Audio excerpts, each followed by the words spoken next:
Hello, hello, hello. Good afternoon, everybody. I'm sorry, I did have it scheduled for a few minutes ago, and then I got a call, and then there was a crisis that I had to try to solve, and I feel like I'm always solving a crisis. And then my stress level went through the roof, so I apologize for being like uber late. I'm usually only a few minutes from dealing with like a tech issue or something, but this was a little more serious than a tech issue that I had to deal with. So now my brain feels like it's going to explode with stress at this point. But I have you guys, so that's okay, right? I have you guys, so that's totally okay. This today's shirt brought to you by Amy. I'm sorry I didn't call you back, Amy. I was totally on the phone when you called, and then I space cadetted out after doing dinner and baths and homework, and I forgot to call you back, so that's my bad. I was on the phone with my sister trying to help her with something when you called, and I was like, I'll just call her back, and then I forgot. Because my brain never stops, I feel like. So if you guys don't remind me of things, like text me and be like, hey, I called you 3 hours ago and you haven't called me back yet. Like, if you don't freaking remind me, I will forget. I will literally forget. I am like walking, talking Alzheimer's at this point because I have so much on my mind that like I seem to forget all sorts of shit if people don't remind me. But I appreciate when people do remind me because then I have to be like, oh shit, thank you. I have to forget. I feel like an asshole when I forget. But don't think it's just you if I forget. Just know that I forget all the friggin' time. All the friggin' time. I feel like it never is done, right? Like it never is done. But today's shirt brought to you by Amy. It's one of the ones I had on my wish list. I absolutely love the off-the-shoulder shirts. They are my favorite. They're just so comfy. They're so comfy. They're so comfy. And I could lounge in one of these off-the-shoulder shirts every day in a different color. I literally could. They're just so comfortable. They're just so comfortable. I don't have to worry about you just pop it on and it's like nice and loose and like gives you breathing space and super comfortable. Today's eyeshadow brought to you by Wet n Wild. No, I'm just kidding. Val tried to make a joke that like when I was going to stop using Wet n Wild eyeshadow. Which is like, bro, if you don't even know high-end makeup palettes at this point simply because of the color, then I don't know what to tell you, darling. But today is brought to you by Tarte, Too Faced, and what was the other one I used? I didn't use Violet Voss this morning. Oh, Huda. Huda Booty. Huda Booty. That's what my husband calls it. Huda. Huda Beauty. Or Huda Beauty. He calls it Huda Booty. Huda Booty. Meet a Booty. Meet a Booty. Because it's such a, I use that palette so much because it has the silver and the black that I use most often in it.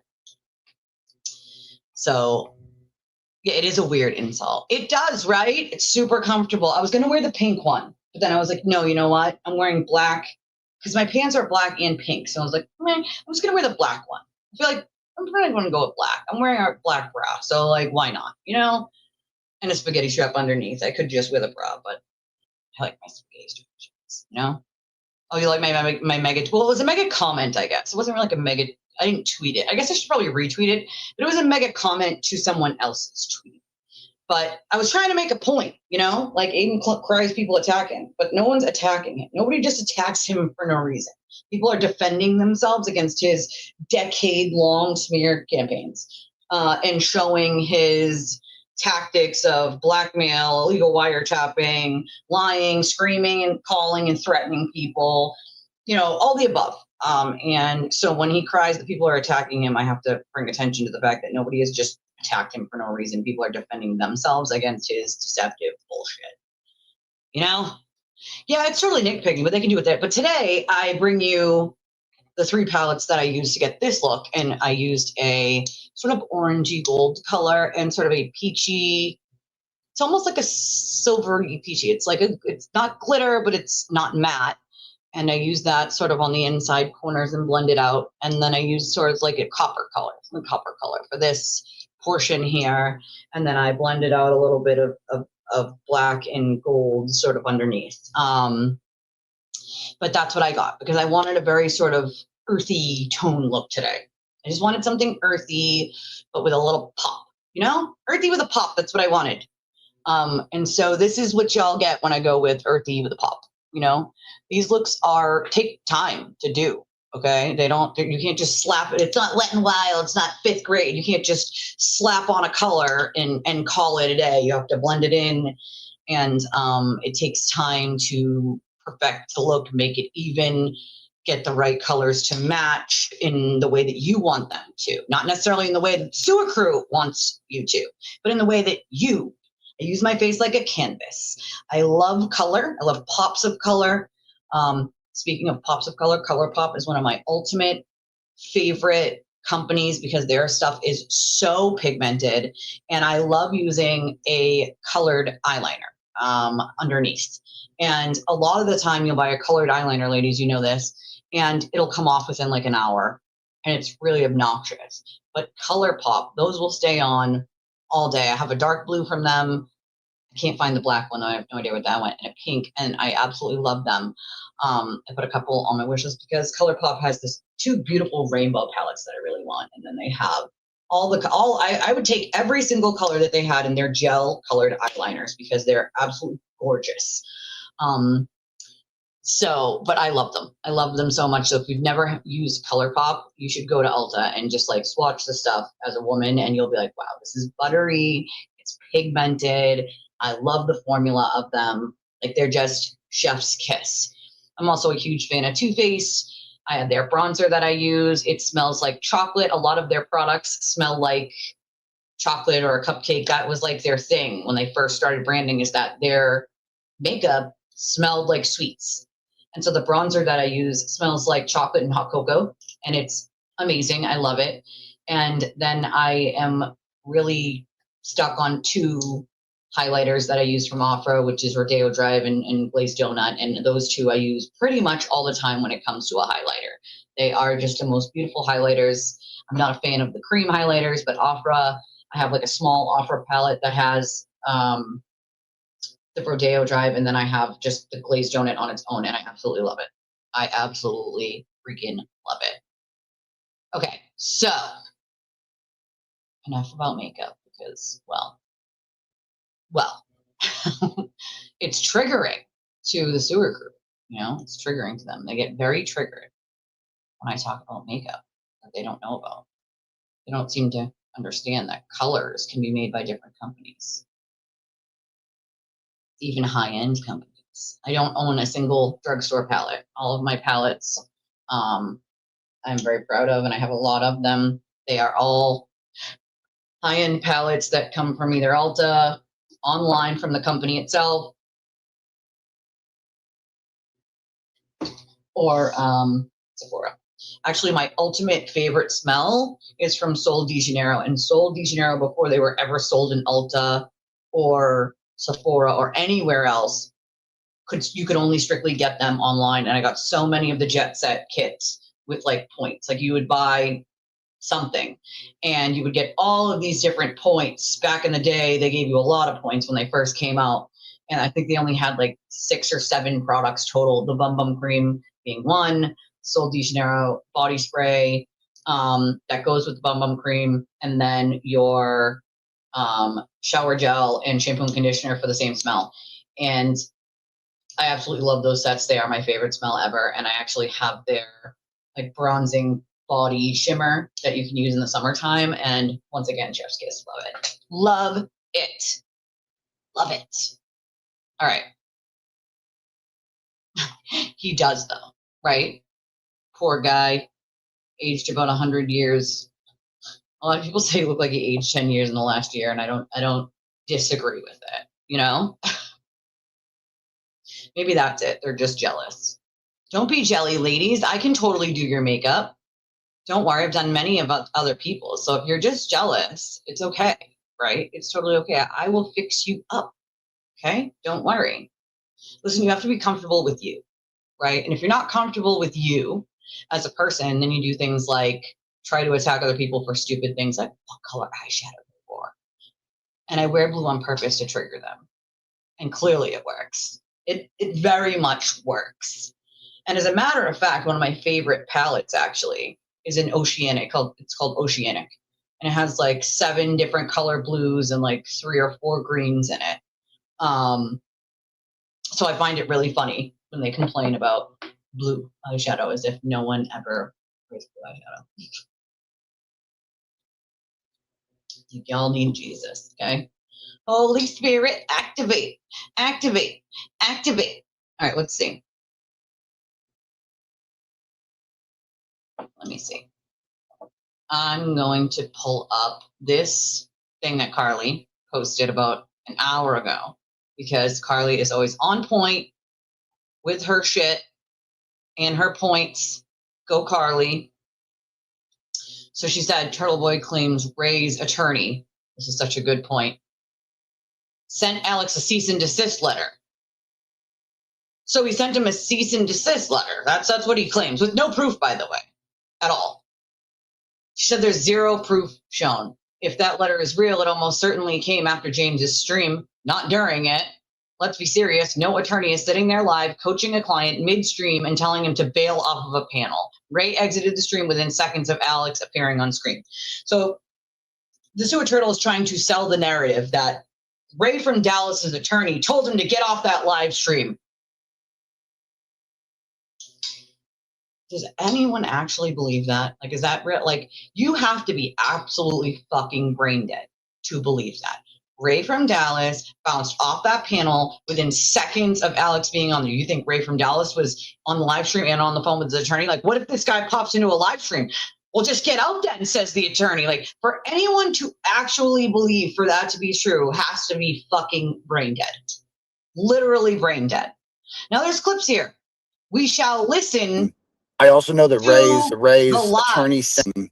I also know that Ray's attorney sent this guy a cease and desist, and he's working under the advice of counsel. And if this guy is coming on there, and his lawyer said, like, get out of there, you know, maybe they have a lawsuit planned. I don't fucking know. He just got the fuck out of there. We don't know. We don't know where he left. But either way, I also know that Ray's attorney sent this guy a cease and desist. And he's working under the advice of counsel. And if this guy is coming on there, and his lawyer said, like, get out of there, you know. No one believes this. Maybe they have a lawsuit planned. I don't fucking know. He just got the fuck out of there. We don't know. We don't know. No, we do know. We do know. He couldn't defend his position and he bounced. All right. Like, it's really not rocket science to see the dude bounce within seconds of Alex popping onto that panel. His attorney was not on the phone with him when Alex popped onto a panel and he was like, run, Ray, run. Run, Ray, run. What in the actual fuck planet do these people live on to actually listen to that nonsense and say, oh, yeah, that must be what happened. Sure thing. It's definitely what happened. Mm-hmm. Definitely. Run, Ray, run. Like, no, said no one ever. The fact that that's the spin he's trying to put on this is fucking hilarious. But that's the thing, right? That's the most I would give them too. And even that, like, Mo isn't even in the same state. They can't represent you. Can't represent you. Also, falsely claiming to represent a client when you're not representing a client can get your bar license taken. You can't play lawyer for someone who you're not practicing in that state. Like, did you get permission for Hack VJ under another attorney? No, wait, you didn't. That's right. I forgot. So in what La La Land would even Mo be on with him and say, get off within seconds? That would still take at least a minute for him to be like, oh my God, and know who he is. You'd have to know who Alex was. The attorney would have to know who Alex was and be like, oh my God, Alex is there. Dip out now. Oh, we'd have to type that or call. Ray would have to answer or type or read the thing for him to bounce. Does this look like there's fucking time I ain't got for no that? problem with you no more. I'm just saying. I ain't got no problem with you no more. Look, you don't even got to apologize. Is we good? Yo, hold up. Who's it? We got someone else. Ray. Who's this? It's Alex, man. What happened to Ray? What happened to Ray? Oh, What happened? Yeah, I know. So Alex, why don't you introduce yourself? Man, he bounces. truth, man. You know, when I step in the building, he know he ducking all the smoke, man, because he know I know the truth. And What's the truth? By the way, Alex, I'm JFK, by the way. I'm James Jackson. Crying up, again. Alex? Oh, that's for donuts. Doing, You know, man? we're all Go ahead, break it down. Why don't you tell people who you are and what are you here for tonight? Do y'all? No, but hold up. Why he jet like that for? Do y'all see the reaction? That's how you know it's real. I ain't got no problem with you no more. Watch. Look, you don't even got to apologize. Alex's face pops Yo, up. hold up. Who's it? We got someone else. Looks, Ray. sees his face, It's and Alex, boom, man. gone. There he goes. See you later. What happened to Ray? What happened to Ray? Oh, What happened? Yeah. Run, Ray, run! Does that look like it has time for an attorney to tell you to get off? Of course she was fucking crying. You know, we all are dealing with crisis. I'm dealing with one right now. Hence why I was more than 15 minutes late to my own show. Right this very second. I am stressed way over the limit at the moment, okay? If I need to fucking cry, I'm gonna cry before my stream or after my stream, unless it's a good cry, like something beautiful happened, or like you're talking about coming for people's children or families, like that's when you might see me crack a cry. Other than that, my own problems are my own problems, and I will cry before, after a stream. I'm not gonna sit there and cry during the stream. That is all for show, folks. That is for fucking show. Feel bad for me, send me money, feel bad for me, wah, wah, wah, wah, wah. A lot of these people that do that shit too, like their crises are nothing compared to what actual crises there are in fucking life. You know? Like, talk to me when you're dealing with an actual crisis. Not that you can't afford 17 bagels a week, all right? At Dunkin' Donuts. Talk to me when you can't afford it at the grocery store for your family to eat. Talk to me then, right? Well, a lot of the critical thinkers called themselves from that fucking community, you know? So I believe a lot of brain dead is what's left. They are kind of like zombies at this point, you know? It's a very good point, Amber. Very, very good point, my friend. Very, very good point. Yeah, he ran on his own. 100% ran on his own. He saw Alex's face pop up. And within seconds of him seeing Alex's face pop up and look down at the name, he's gone. Out. Audi 5000. He got spooked, you know? James Jackson tried to get him to come back. At the end of this stream, James says that he tried to get him to come back multiple times during the stream by texting him on X. So, you know, yeah, no one was there in the moment telling him to fucking hang up. You'd have to know who Alex was ahead of time and that he was going to be there. Come on. It's so ridiculous, you know? Yeah, all the smart kids come here. Exactly. All the smart people, even if they disagree on things, come here. Why? Because we can all be humane to one another. Because that's like a thing, you know, being human to one another and not, you know, shitting on people for no real reason, you know? I would never, not ever, not for this shit show. And the amount of people that have put their licenses on the line for this kind of shit, their careers, and have lost their careers for this kind of shit is bonkers to me. Bonkers. Which part calculated? Like him running calculated, or like Alex popping up calculated? You know, there is no chance in that moment that he hung up on his own, period. That's my, you know, yeah. See, I'll cry out of an empathy, you know, like out of a need to care about other people and their pain, because that's just me, right? But I'd cry more for someone else than I do myself, that's for sure. I've just been hardened over the years. Someone being, most of us who have been in domestic violence and have come out of it on the other side, somehow we learn to like suppress a lot of pain. And I don't mean suppress like not deal with it. I just mean suppress like not show emotion about it. So even when you think someone should show emotion about something and they don't, and people are like, oh, they must be just cold or something. Don't always assume that. Just because they don't show emotion and they're not crying over it doesn't mean it doesn't really bother them or they're not thinking about it, you know?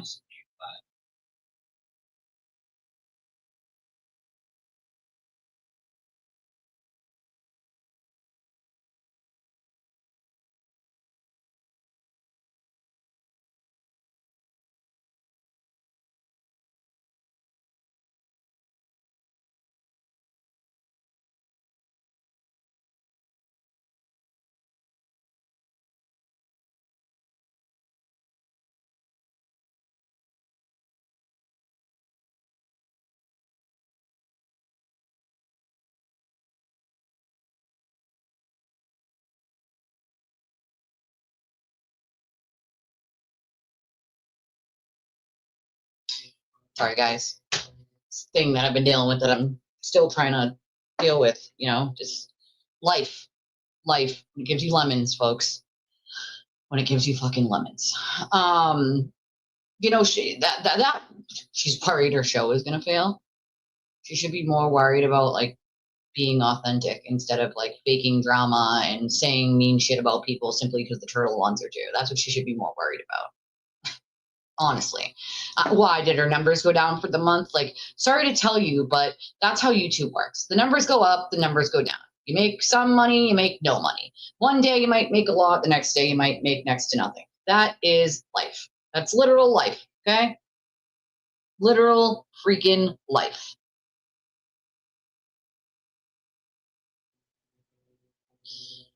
I can't grasp Aiden's brain. He's giving everyone more fuel against him. He could have easily stopped talking about Ray. No, he won't stop. He keeps defending it.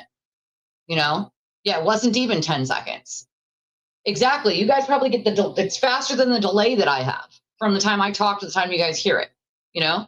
New meaning is fast as fuck, boy. Fast as fuck, boy. Well, that's the thing. How did Mo the lawyer get on the stream? Well, there's an open link. JFK and James do like open links, but that's not even the point, you know? Oh, hey, New Hampshire dude. Happy Friday. Isn't it Thursday? It's Thursday, sir. It's Thursday. I was going to say, isn't it Thursday? It's a Thursday, sir.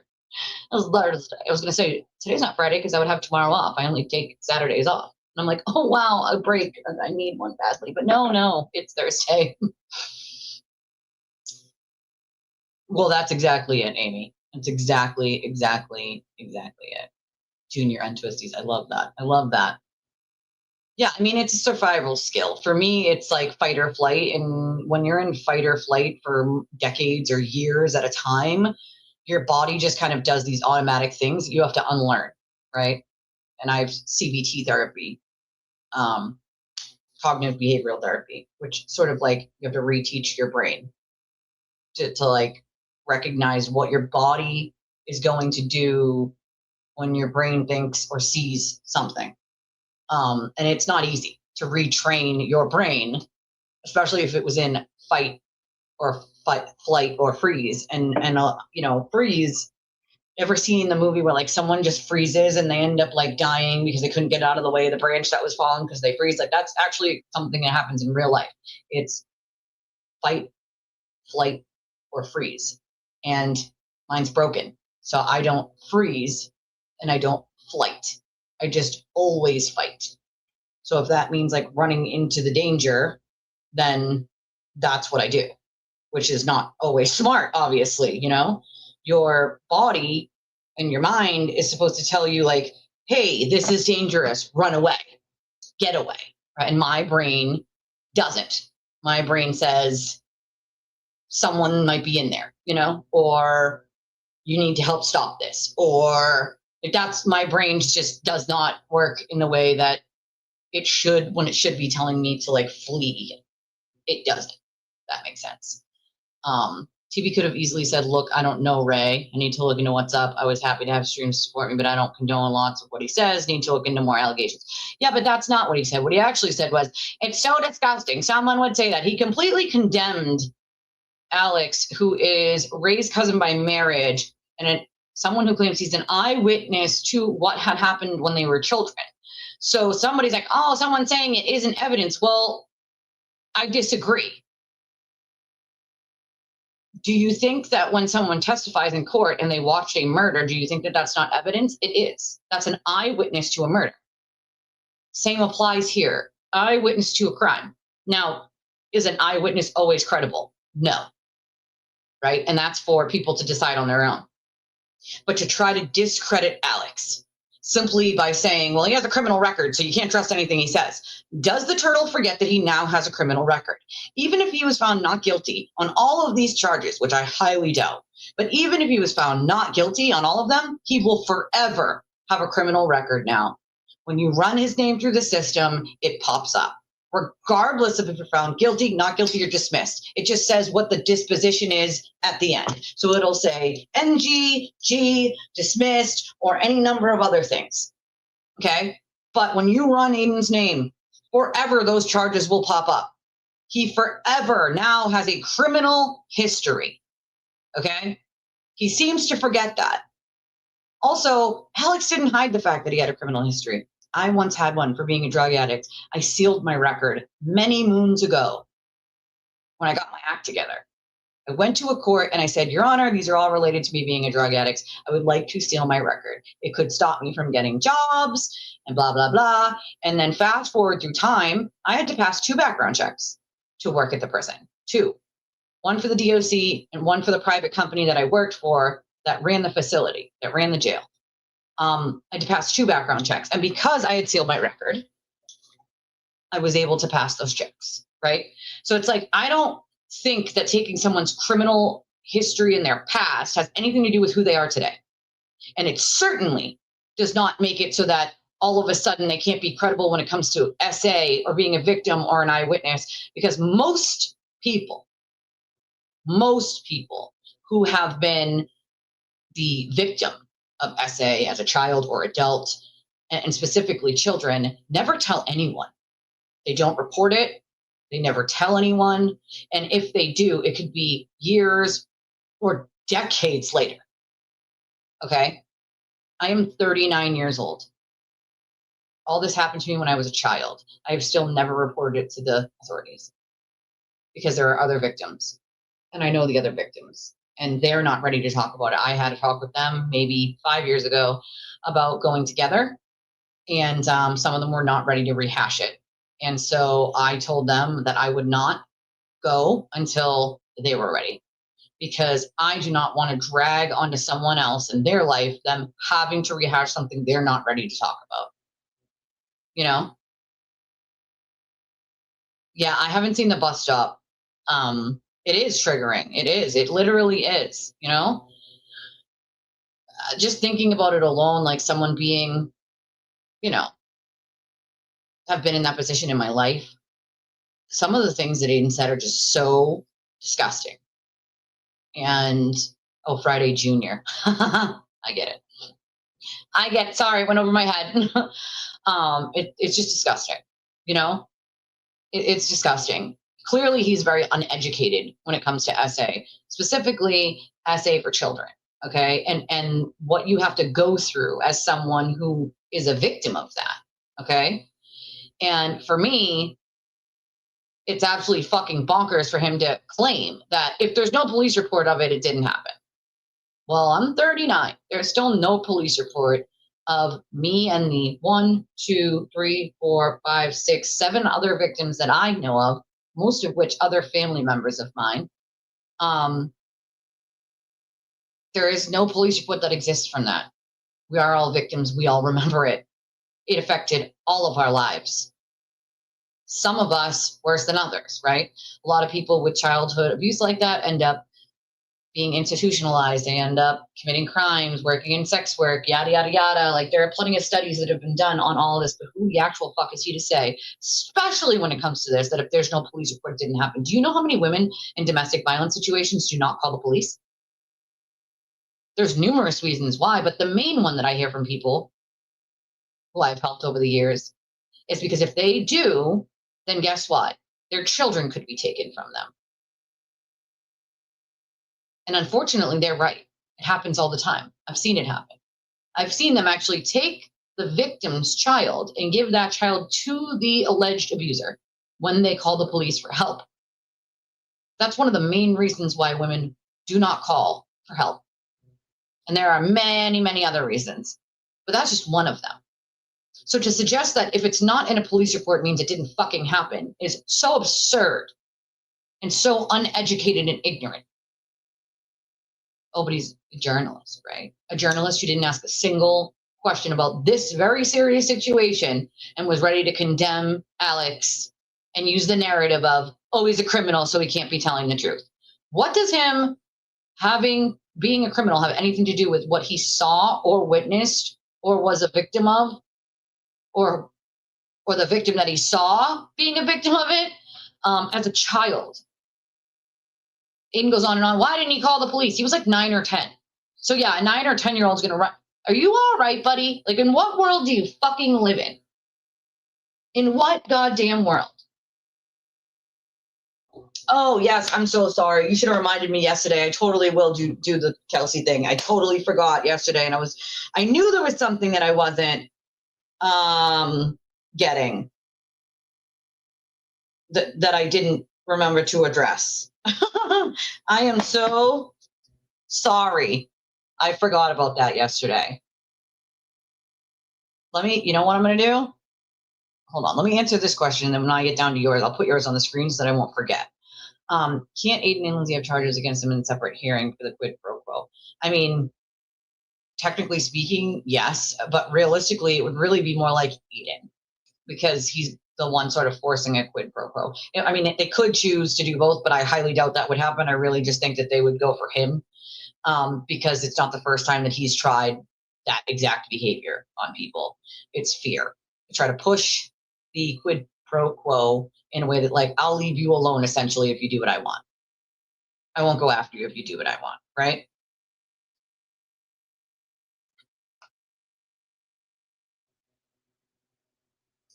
Let me try to add you see if I can do it from here. If I can't go ahead and try. Otherwise, I have to open up the yeah. Where is it? My brain today is just like fire. Here we go. I can do it right from here. Yeah. Perfect. Thank you, my love. Deidre sends $20 and says for retail therapy. You know, I never actually do retail therapy, so thank you. I appreciate you. Not for myself, at least. Usually it's retail therapy for the kids or, you know, just paying bills. I don't know. I usually do it for myself. But I appreciate you. And that also reminds me, while I'm 34 minutes in, I still haven't mentioned how to donate to the channel yet. See, I'm so bad at this. I'm so bad at this. So bad at this. I hope that all of you hit the like button on your way in. There's a lot less of you than there normally is, but I'm also a little late today, so that's kind of like my fault. But nonetheless, if you do want to support the channel, there are a bunch of different ways you can do so, including hit the like button and share. Those are free. Being here is always a huge help. Writing in the comments, that's always a huge help. And those are free ways to support the channel. And for all of you that are always here, that means the world to me. That's a huge help to the channel itself. I appreciate y'all for that. For those of you that watch from multiple devices and let your other devices watch the ads, I appreciate you too. Like, I appreciate you too. You guys are looking out, and I appreciate that more than you know. And there are monetary ways to donate, of course. We rely solely on the kindness of all of you in our shows. That's how the channel supports itself, covers costs, and hopefully makes something after costs, is from the kindness of our viewers. And so there's a bunch of different ways you can do that. We have Cash App, Venmo, and PayPal, which are on the screen. There is a link pinned to the top that says support the truth. It's pinned to the top of the chat here on YouTube, and you can click on that and you can enter your credit or debit. Any credit or debit card works. It goes to my PayPal, but you do not need PayPal to do it. You can write in the box that you want to remain anonymous, or you can write a note that I can read. You can remain anonymous on any of these. And then there are other options in the description of the video, like Revolut or Chime. But the Chime is the same as the Cash App and the Venmo, so I didn't feel the need to put it on the screen. And then there's the Amazon wish list, and I think the PayPal is there. I think that's it. Revolut is there for those of you who are out of country. And then we have the option of Super Chat, Super Sticker, and memberships. And those are always fun too. I love that we had, I think it was 10 people yesterday that got memberships that were gifted to them, which is awesome. Thank you so much, Not Sure Now. I appreciate your super sticker. Let's see. All right. I don't want to miss anyone's important notes here because all of these points are wonderful. So let's see. Oh, I should probably also plug my phone in because for some reason it did not charge last night. Actually, that one had been already charging for a while. Let's plug in the blue headphones for when these ones die for whatever reason. And then plug the phone in this way. Okay. Let's see. Scroll down. Why would it? Well, that's the thing. That's the point, is he wouldn't. You know what I mean? He wouldn't. I mean, the fact that Aiden's trying to spin that narrative is what's most concerning, you know? Yeah, a would-be journalist, one that doesn't know how to be. I haven't seen what that fool has done to us up. Yeah, so I have not been able to, I don't watch his stuff like that. I let other people give me the Cliff Notes version or the clips of it. I'm sure his shit was wild. I'm sure his shit's always wild. Yeah, that one went over my head, New Hampshire dude. I apologize. Friday Junior. It is Friday Junior. He started stream defending why he said someone accused him of rape when no one did. Then said stuff that made me believe AK did rape LG more than every before, then settled in on defending Ray for hours. Yeah, that, I mean, who does that? Like, straight up Will did a pro grape stream last night. It was wild. Yeah, but again, they're all going to defend Ray, right? Even though they have no idea what they're talking about, didn't look into it at all, you know? Once you're charged with a crime and you're arraigned, it stays on your record. It's always going to be there. So even if it was dismissed, it still stays there. It just says dismissed at the end when it says disposition. It'll say dismissed. Or it doesn't even usually say the full word. It usually says like DISS or DISSM for dismissed. But nonetheless, once you're charged and arraigned, which is why a lot of lawyers try to get it tossed before you're arraigned, because then if you can get it off before you're arraigned, it won't go on your record. Once you're arraigned, that's it. It's on your record forever. And so Aiden seems to forget that he has his own record now of a lot of different felonies. So regardless of the ones that were dropped, they're still on his record. They're still there. They might say dropped, that they were dropped, what the disposition of it was. But they're still forever. Every time a cop pulls his record or pulls him over and runs his stuff, it will pop up that he was accused of all those crimes. It forever will pop up, Exactly my point, Natalie, which is that you could, be abused as a kid or young adult or even adult. And then after that, you'll find that a lot of those people struggling with what they've had to deal with end up with a criminal history or dependency of some sort, alcohol, drugs. That's more often than not. So all he did by being like, well, the guy's a criminal, is basically just prove that the guy probably did see what he says he saw, right? And that's my opinion, but don't sit there, like all he did is prove the point, right? Without even realizing, because that's how ignorant Aiden is clearly about this subject. You should probably not talk about a subject you don't know anything about, though. That's why he should probably shut the fuck up half the time. Yeah, it's not something you get over. I'm 39 years old. It's not something I will ever get over. You put it in a box in your head and you lock that box and then you put it way back. It's your brain protecting your body. And at some point, like speaking of when you were talking about panic attacks, Natalie, at some point your brain and your body have an overload of all of it because we've been putting it in that box, all those traumas in that box in the back of your brain for so long that your body eventually goes, nope, enough. That was the last one. And the box explodes. And what does that result in? PTSD, panic attacks, anxiety attacks. That's your body finally saying enough is enough in your brain. Like it can't handle any more overload at that point. It needs a release. It's unfortunate that people are very uneducated in this subject, And that's the other thing. Why try to victim blame at this point? I mean, he's good at that, right? That's what he does. But it's just so deplorably disgusting, Some think TV will never stop or can be stopped. That this is him and what you see is what you get. My thoughts on that are he'll only be stopped when people are willing to step up. And I see people stepping up now. Where in the past it might have been one or two people are stepping up in groups now. And people have had it. Once everyone gets sick of the behavior and sick of him hurting enough people, they will cancel his ass. He'll be charged more and more from people being brave enough to step up. But he does these brainwashing techniques, simply saying things like, well, you just want me away from my children and in jail. That's a technique. It's a technique meant to stop you from calling the police if he committed a crime against you. Because if you do, he's going to get up there and say, you just want me taken from my children. It's a way to brainwash people, and including Meredith. I believe he used that tactic for a long time on Meredith. Oh, well, you just want me taken away from my children like all my other crazy exes. So you're just trying to frame me. You're trying to leave me, and you're going to send me to jail like the rest of them to try to steal me from my children.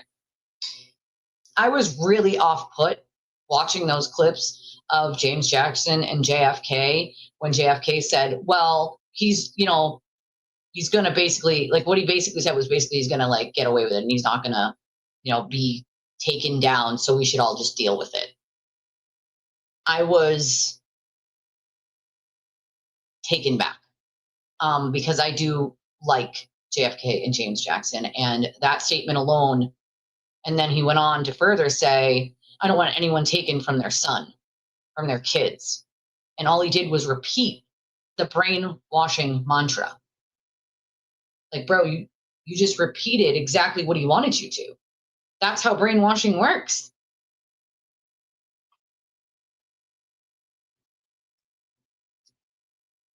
That's how it works.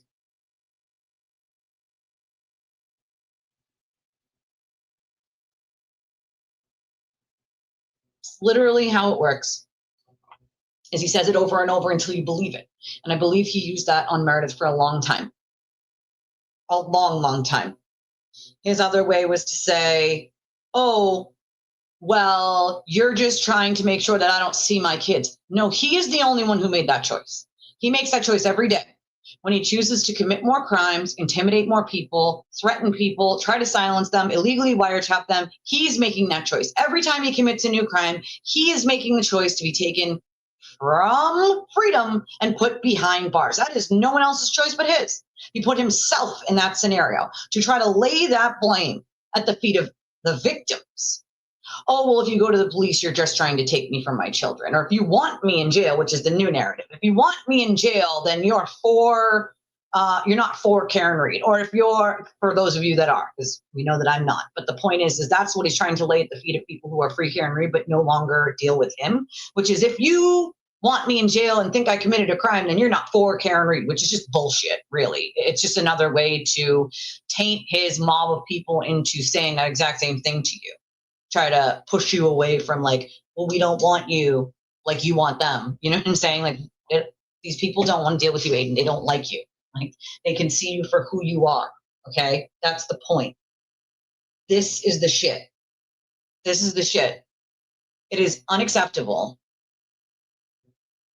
at this point for us as content creators to sit back and act like the statute itself in Massachusetts does not completely show that he absolutely committed witness intimidation. He did. And in my opinion, continues to. All right. I know a lot of people messaged me yesterday who watched JFK and they were really disappointed. And what they really wanted to hear was they wanted to hear JFK actually go over the statute in Massachusetts and actually look at how Aiden committed the crime. Not keep saying that you don't want him in jail and no one should go to jail and blah, blah, blah. Well, what's the threshold then? What is the threshold for someone to be put in jail? Do you have to stab or murder someone for you to deserve to be in jail? Or is terrorizing people with lies and bullshit, with illegal wiretapping, witness intimidation, threats, blackmail, is that not good enough to go to jail? I get it. You're a former criminal. So am I. Welcome to the club, my friend. But that does not fucking mean for 1 second that I lose street cred for saying that he needs to go to fucking jail. He does. He has destroyed innocent lives over and over and over again. I'm not going to sit here and pretend he didn't commit a goddamn crime or multiple crimes for that goddamn matter. I'm not going to do it. I really like JFK and James Jackson, but that whole show and then it being taken down so quickly was just fed into Aiden's narrative of allowing him to tell a completely different narrative and not allowing Alex to tell his side. Once you take it down, you're taking that from Alex. He can no longer tell his side.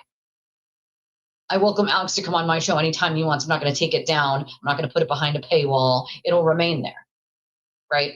Because once you take it down, you give Aiden the opportunity to make up his own narrative and push that narrative. without allowing the other person the grace to speak for themselves. And JFK said something that really, really turned me off. He said, I need to protect the growth of, he was talking about his channel, and he needed to protect the growth of his channel, and that's why he doesn't go after Aiden every day. I don't think anybody expects you to go after the turtle every day, bro. I don't think that's what they expect at all. I don't. But I do think that they expect that when something happens, that you stand for what's right and not just what's convenient or what might be best for the quote channel. They don't want you to stand for what's best for your bottom line or the channel. They want you to stand for what's best, what's right, what's just for the victims, not just for the monetization of your channel. As you can see, I haven't gotten 52 super chats. I never do, right? And yeah, partly that's because I don't pander. I don't pander. I don't only read super chats. I don't choose to do that, so I don't get a ton of donations. But if that is what happens when you tell the truth, then so fucking be it. If that's what it takes to stick up for the victims that no one will say anything about or for, so be it. So fucking be it. I would rather have personal boundaries, self-respect. I would rather have, integrity than dollars. Dollars can help everyone, especially us working poor people. Absolutely it can. But at what cost? If it takes pandering and lying and bowing down to the whims of a insane person like Aiden, I won't do it. I won't fucking do it. And I think what people really wanted to see from JFK and James Jackson, from as much as what they were sending me messages, and I can only speak to the people who sent me messages yesterday and the night before, where they really thought that some pandering was happening and they really didn't like it.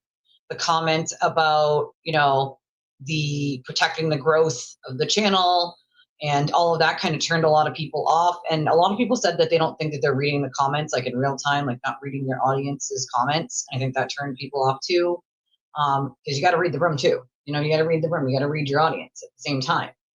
And I know I'm not getting to your comments yet, guys. I'll get there. But I mean, I really liked them. I do. I like their channel. I think they do good work. They go over a lot of different cases, and I like that they, delve into all these other cases. But when it comes to this specific subject, I'm disappointed. I don't hate on the guys. I like them. I'm disappointed, and I know that a lot of other people are disappointed. I'm disappointed myself because there's not a lot of content creators willing to speak up. There's just not. There's people, but not a lot of content creators. And I think we have a greater responsibility as content creators to not just let things happen in front of our faces and act like they didn't happen or try to explain them away in a way that's going to benefit us. Fuck the benefit, dude. What's right is right and what's wrong is wrong. It's really not that hard. And if you want to say that you're for what's right and for victims, then you can't just ignore shit because the sewer turtle might talk about you for a month or 3 months or 3 years for that matter. He's going to do it to shut you up. That's his whole thing. And I don't think, as JFK said on that stream, that we should just accept it. I don't think that's okay. I don't think that victims, and I know that he's not specifically a victim of Aiden's, but when you say that, what you're saying to the victims is insulting them. You're saying that they should be okay with it. They should accept it. They should just deal with it and go away instead of trying to stop it from happening to anyone else. And if you talk to any of his victims, they will tell you some of the most sad things you've ever heard. And I think you might feel differently if multiple of them have spoken to you, because no one should ever feel in the way that they felt. No one should ever have to go through what they went through. And if trying to stop it is what they think is best, to make sure no one else has to go through what they went through, then why can't we as content creators support that? That's the right thing to do. You don't have to. You can do whatever you want on your channel, obviously. But if you're not going to, then just don't talk about it at all. Just cut it out completely. Don't even bring up any of the people involved then, because you do a disservice to the victims by saying that people should just deal with it. And you have to protect the growth of your channel. I get it. You want to move up. Everyone does as a content creator. We all do, right? But I'm saying at what cost? At what cost? Is the cost a piece of your integrity?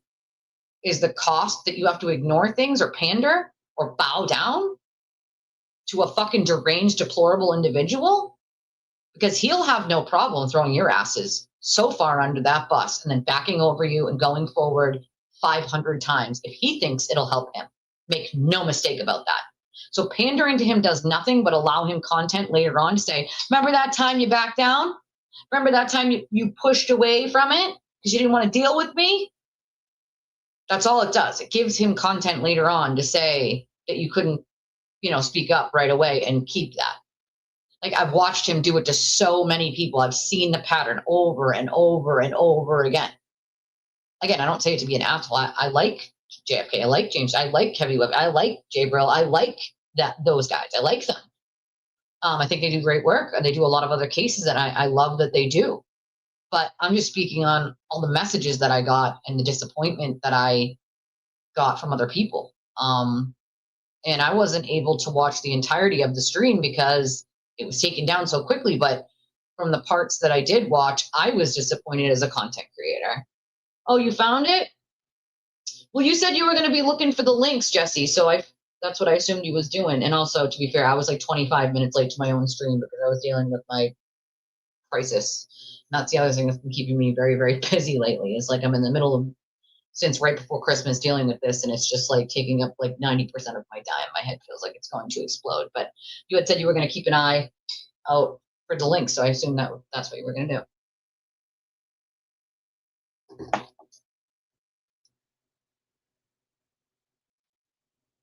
I do want to get to this question that Lily put here.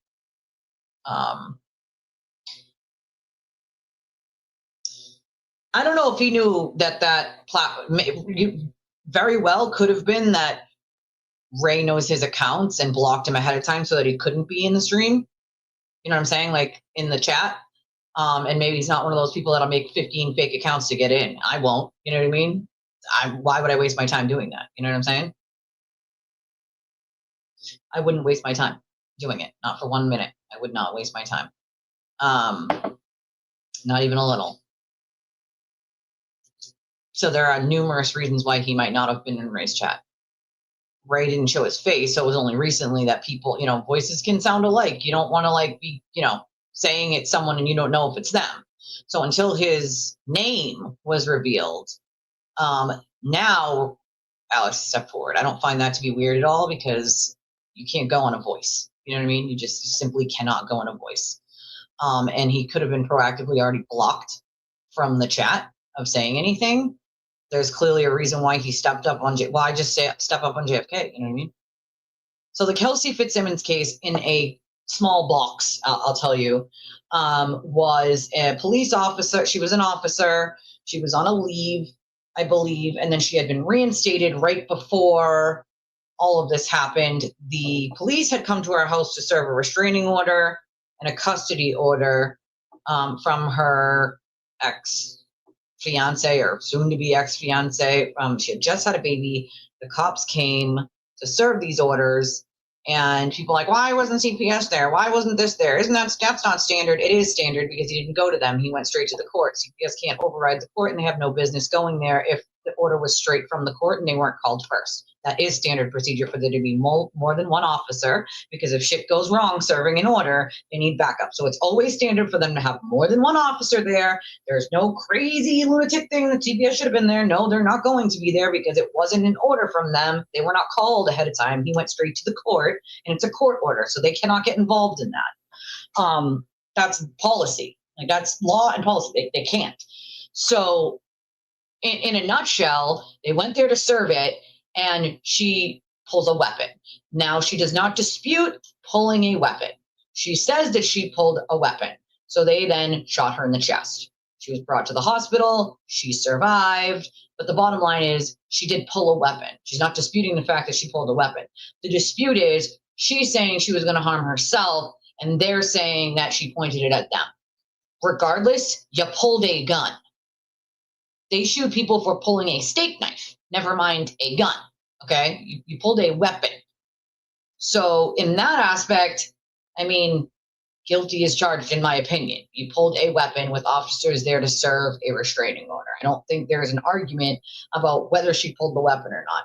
The argument that her attorneys make are that she was not going to harm them, she was going to harm herself, so they shouldn't have shot her, whatever. Point being is, you pulled a weapon with officers there. What the hell did you think was going to happen, especially when you're an officer yourself? You know that they are taught to shoot center mass, the biggest part, chest, okay, to bring you down. That is how they are trained. So basically, at that point, she was put in jail. And Bradel got her out with conditions. There were 3 conditions for her bail. Now, when you set bail conditions, that's the judge and the court and the attorneys saying, we are going to agree to these conditions to keep the public safe, and we will allow this person out on these 3 conditions. She had 3 conditions of release, okay? Within 3 days of her being released, Mr. Bradel tried to remove 2 of the biggest conditions, so 2 out of 3. That pissed off the judge, because under the law, if you cannot abide by the 3 conditions that you were given to be out on bail, then you go back. That's how it works, right?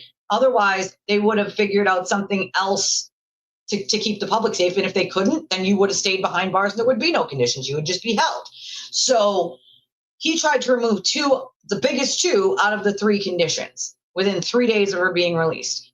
Well, he didn't bring in any medical records to prove that she couldn't do the scram, which is we blow into the device to make sure that there's no alcohol in your system. And that is because the original complaint was part of saying that she had been excessively drinking and drunk and assaulting, whatever. That was the original complaint against her from the ex, okay? Whether that's true or not, it's not here nor there. It's standard for them to say anything that has somebody accusing you of any alcohol or drug use excessively, that they will give you either drug testing or something like the scram. So they wanted her to blow into the scram. Mr. Bradel said she can't because she was shot in the chest and it was causing her dizziness, faintness, and it was painful. Well, the problem with that is he didn't bring any medical documentation to the court. He said to the judge, well, it's cruel and unusual punishment, Your Honor, for you to make her do the scram, basically. And the judge was like, oh, yeah? Like, first of all, pissing off the judge, lawyering 101, not fucking smart, okay? Secondly, not bringing medical right away, not a good look. Thirdly, relying on the probation officer. So Mr. Bradel said, well, me and the probation officer agree. Well, that's great and all, but it's not the probation officer that has the say. It's the judge. You can agree with the probation officer and the probation officer can agree with you. You guys might know each other from way back when. Who knows? The probation officer doesn't have the ultimate say. The judge does. The judge has to follow the law. And if you're trying to remove 2 out of the 3 conditions, well, then you go back. That's how it works. And so the judge sent her back. And then after the judge had made the order, and still during the hearing, but after the judge had already made the order on record, then Mr. Bradel's like, well, Your Honor, can we have different conditions? And can we do this? And can we do that? And whatever. And she's like, I've already made my order. It's already been made. You should have argued this ahead of time. So basically, Mr. Bradel's trying to change his argument at that point, and he can't change your argument at that point because it's already been ruled on, right? So bottom line is you might not like the judge's tone in that hearing. You might not like what the judge said, but the judge was right, okay? And it was Bradel's job. It was his fault that she sat in jail. No one else's. Do I think she should have been there? No, I think she should have had mental health and patient treatment. And I don't think that she should have been pulled away from her child. But nonetheless, it was Mr. Bradel's fault, not the court's fault. It was the goddamn attorney's fault. I don't know why she hasn't fired him at this point. Then he filed an appeal. He lost that appeal, as I stated he would, because there was everything that the judge decided was sound legal argument. Nothing wrong with it. It happens every goddamn day. It was Attorney Bradel's fault. And so then she was released recently, I believe. And so that's sort of that case in a nutshell, right? And I believe her trial is upcoming quickly, as a matter of fact. But in my opinion, my take, it was Attorney Bradel's fault. He was not prepared. He tried to change his argument after a ruling was made. He just did it wrong. He did a disservice to his client because he was more worried about the cameras and the public than he was his client. And that's on him, you know? That's on him. Yeah, that happens too, where they'll be let out on bail the same day, and then they'll go back, abusers, they'll go back and end up killing the victim and anyone else in the house, which is why another reason why victims don't call the authorities for help. There's many reasons, you know? Yeah, exactly. Fear, repercussions a kid would feel, lifestyle factors. I was that kid. Didn't tell anybody until I was 21. Oh, you're totally welcome. My first person I told was a friend when I was 21, and then my family. And then I started talking to other people in my family and found the other victims. Like, and I'm sure there's more that even I don't even know about, you know? Lots of blackmail and using illegal wiretapping as a way to like silence people. That's one of his favorite things to do, you know? That's one of his favorite things. I will. Thank you, Deidre. I will. No, it is not contained in one aspect. You are 100% right. You know, they have been. And I don't blame them for taking a break. Listen, there's a lot with all of this going on. A lot, you know? They're not a court of law. You can give your opinion, but they're definitely not a court of law, you know? Perfect cover for Will and his trouble. That's true.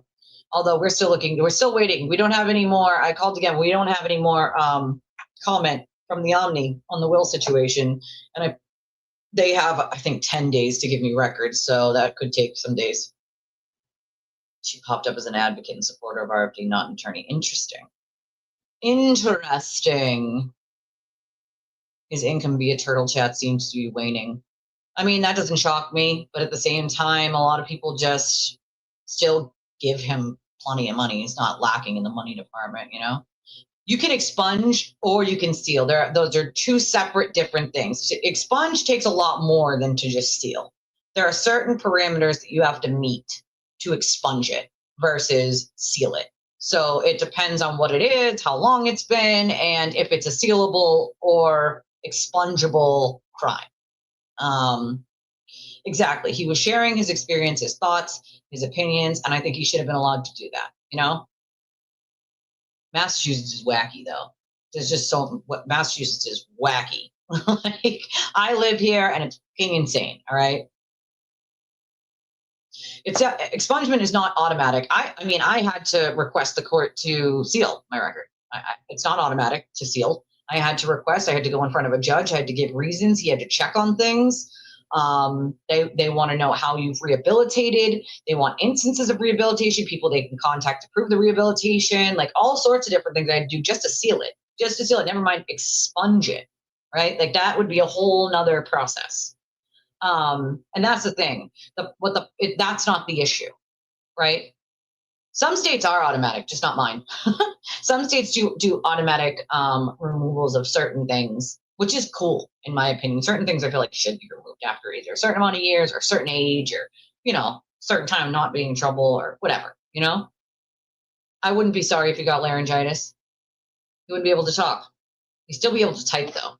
How about laryngitis and then all of a sudden carpal tunnel so we can't type? You know? Some states do it automatically. They're not a ton, but some do. Yeah, disassociation. Exactly what they call it.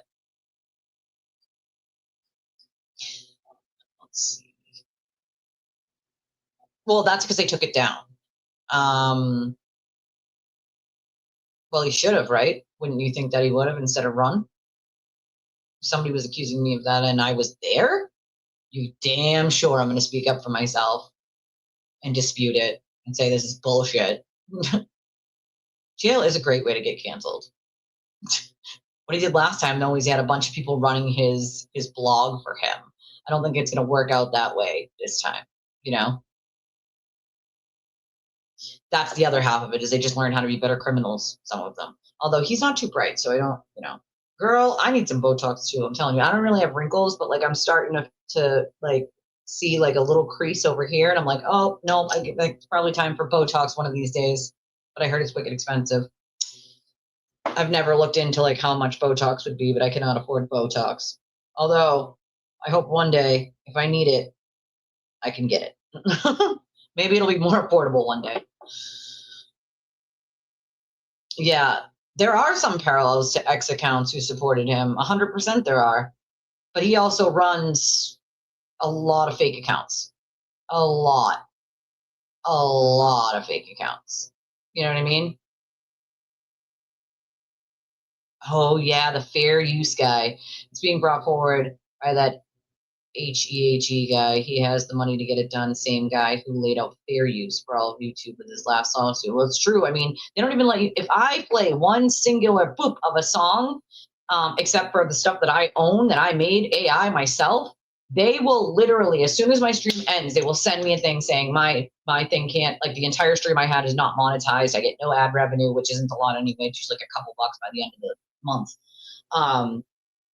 But like immediately it'll do that until I dispute it or I trim that segment out or mute that segment, which then takes like 3 hours for them to process it, even if it's only seconds. It's like a whole nonsensical thing. Yeah, she has left X. She's not on X right now. But I do think that other people should challenge it because you can use music on TikTok, on Facebook, but not YouTube. YouTube's the only platform they don't allow it, which is so ridiculous to me. Why? Why? Of all places, YouTube's the only place you can't use. That's why people prefer TikTok for certain things, because they can use music, James was the one, YBE said James is the one who came up on panel interrupting my limited time to speak with Babs one-on-one to cry about how no one knows how hard it is to be a streamer. He didn't even ask who I was. No one knows? Really? It is hard. But you also have to know when not to just give up, when not to give in, I guess. When not to give in to someone like Aiden. If you give in to someone like Aiden, they're going to expect you're going to do it every single time. And they're going to keep coming back to you to do exactly what you did to give in the first time. Ask any one of his ex-girlfriends. Once they gave in the first time, he came back every other time and tried to use illegal wiretapping and threaten them with that. Text messages he literally made up. Emails he had other people send him and make up, pretending to be them. All these things that he pretended that he would use to destroy them if they didn't do X, Y, and Z. All of which he made up and had other people help him make up to frame them if they ever spoke out or did something or said something he didn't want them to say. He will do that same exact thing to anyone else. I don't know what people don't understand. I don't get it. Social media is just so weird like that, Receipts can be faked. Aiden is the king of faking receipts and then saying, I always have receipts. That's when one of his minions say that to me online, I have to laugh. I chuckle. I'm like, yeah, he's always got receipts. Sure thing. You mean the ones that he made up or had someone else make up and then claim they were someone else? Stop it, dude. Stop. He does it all the time. And yeah, of course you want to deal with privacy issues too. So I like lawsuits like that though, to see like where the court's going to go with it. If you did, you probably would have told him that you stream on Twitch, right? Like a lot of heat from every streamer is going to take some at some point, Well, that's the thing. If you're going to talk about it, then why don't you ask other people if it's something that they dealt with? You can't just assume because someone's popping on your panel that they've never streamed or they don't know how to stream or they don't know how hard it is. Like maybe they used to and they don't anymore. You don't know. You got to ask first, man. I'm all for First Amendment, but the harassment, the level of which people take shit, it's got to stop, dude. If he is convicted, what kind of sentence do you think he would get? That's a good point. I think I've answered this one before, but I know you're fairly new here. So I think that he would get anywhere from 2 to 5 years. Whether they suspend that sentence and give him like 3 years probation with a 2 to 5 suspended, I don't know. They could. But my guess would be anywhere between 2 to 5 years. Maybe 8. They love 18 months. So maybe 18 months to 5 years would be my guess. Whether they choose to suspend that time and give him probation, I think he'd fuck up on probation anyway and end up doing the time. But that's just, my opinion. No fucking way, dude. I would not recommend that he do that. Aiden will just twist everything he says. He will twist everything he says in any way. That's what will happen. I don't recommend Aiden go on Aiden's show at all. Not even a little bit. I just don't. Aiden will twist every word that guy says, no matter how he says it. He's already been doing that for the last 2 days. We haven't noticed. He's been trying to shame this guy for having a criminal record, basically saying that he could be telling the truth, victim blaming, and then, oh, come on my show? Like, no, he just wants the views. He doesn't actually care about the victims. He doesn't give a shit about Alex. He's going to spin and he's going to try to, narrative his way out of it, it said. Because he wants to, wants either that or he'll maybe at this point realize that backing Ray isn't smart and maybe he'll go against Ray and then Ray will probably have quite a few things to say about Aiden at that point. I don't know. I guess we'll see. This is interesting, but if I was Alex, I wouldn't recommend it because all Aiden's going to do, no matter what way it benefits him, is he's going to spin something to benefit himself. It is what he does. Make no mistake, he'll do that. That makes me sad, LTG. That does, because I don't think Alex probably doesn't deserve that, It seemed as if JFK was trying to placate Aiden. Exactly, and that's the part that put me off. Like, stop trying to placate him. I think also people got mad in the chat. James Jackson said he had been texting with Aiden. People were like, are you fucking serious? Like, why? Why? And I don't disagree with them. It's never going to be smart, too, because he's just trying to gaslight and manipulate you into doing what he wants. Obviously, James is free to do whatever he wants. But from experience with everyone else who's ever dealt with him, all he's going to do is gaslight and manipulate you into oblivion until you do what he wants you to do. If he has to be nice to do that, if he has to promise things he's not going to follow through on, then that's what he'll do. That's who Aiden is. Make no mistake about it. The second you breathe the wrong way or say something he doesn't like, well, he'll come back at you again. People just don't seem to be learning, Some of these people don't learn. And it's like, what's it going to take for you to learn at this point, I don't get it. Like, I'd be more than happy to let him come on and say whatever he wants to say, and it's not going to get taken down. It's not going to get twisted. It's not going to get, narratived to death. It's not going to get put behind a paywall. It's just sad. I mean, I know I'm not a channel with 100,000 subscribers. I don't have 50,000 subscribers, so I know probably thinks it wouldn't make as big of an impact. But I would rather have people listen than have someone take my words and twist them or try to twist it to a narrative that they want, or take my words out completely and take the whole thing down so nobody even knows what the hell I said. Because let's make no mistake about that. That's what's going to happen. He's more than welcome to contact me at any point. I'm sure he won't, and come on and say whatever he wants to. Believe me, I know what it's like to be screaming from the rooftops for someone to listen. I know what it's like in more than one way. When it comes to all of this and all the damage Aiden has done, I've been screaming from the rooftops for 2 years, and it took a long time for anyone to listen. And when I was a kid in foster care and was being abused, I was telling the government agencies I'm being abused and the ones that are responsible for my safety. And their response was always the same. Well, the perpetrators say that didn't happen, right? Because the foster parents are going to admit to being abusers. Sure thing. Sure freaking thing. They're going to admit it. It's just so, I remember as a kid feeling so alone, like no one would listen. Like, who did I need to tell? I told school, I told the workers, and no one would listen. No one. So believe me when I say I know how Alex feels if you've been trying to get this word out for so long and no one wants to believe you or no one wants to really listen enough to amplify that into stopping someone from being able to hurt anyone else. Know what that feels like. It's not a good feeling. It sucks. He doesn't care. That's the difference. He doesn't care. He doesn't. It's attention, relevance, money, views. It's unfortunate, but he doesn't actually give a fuck. I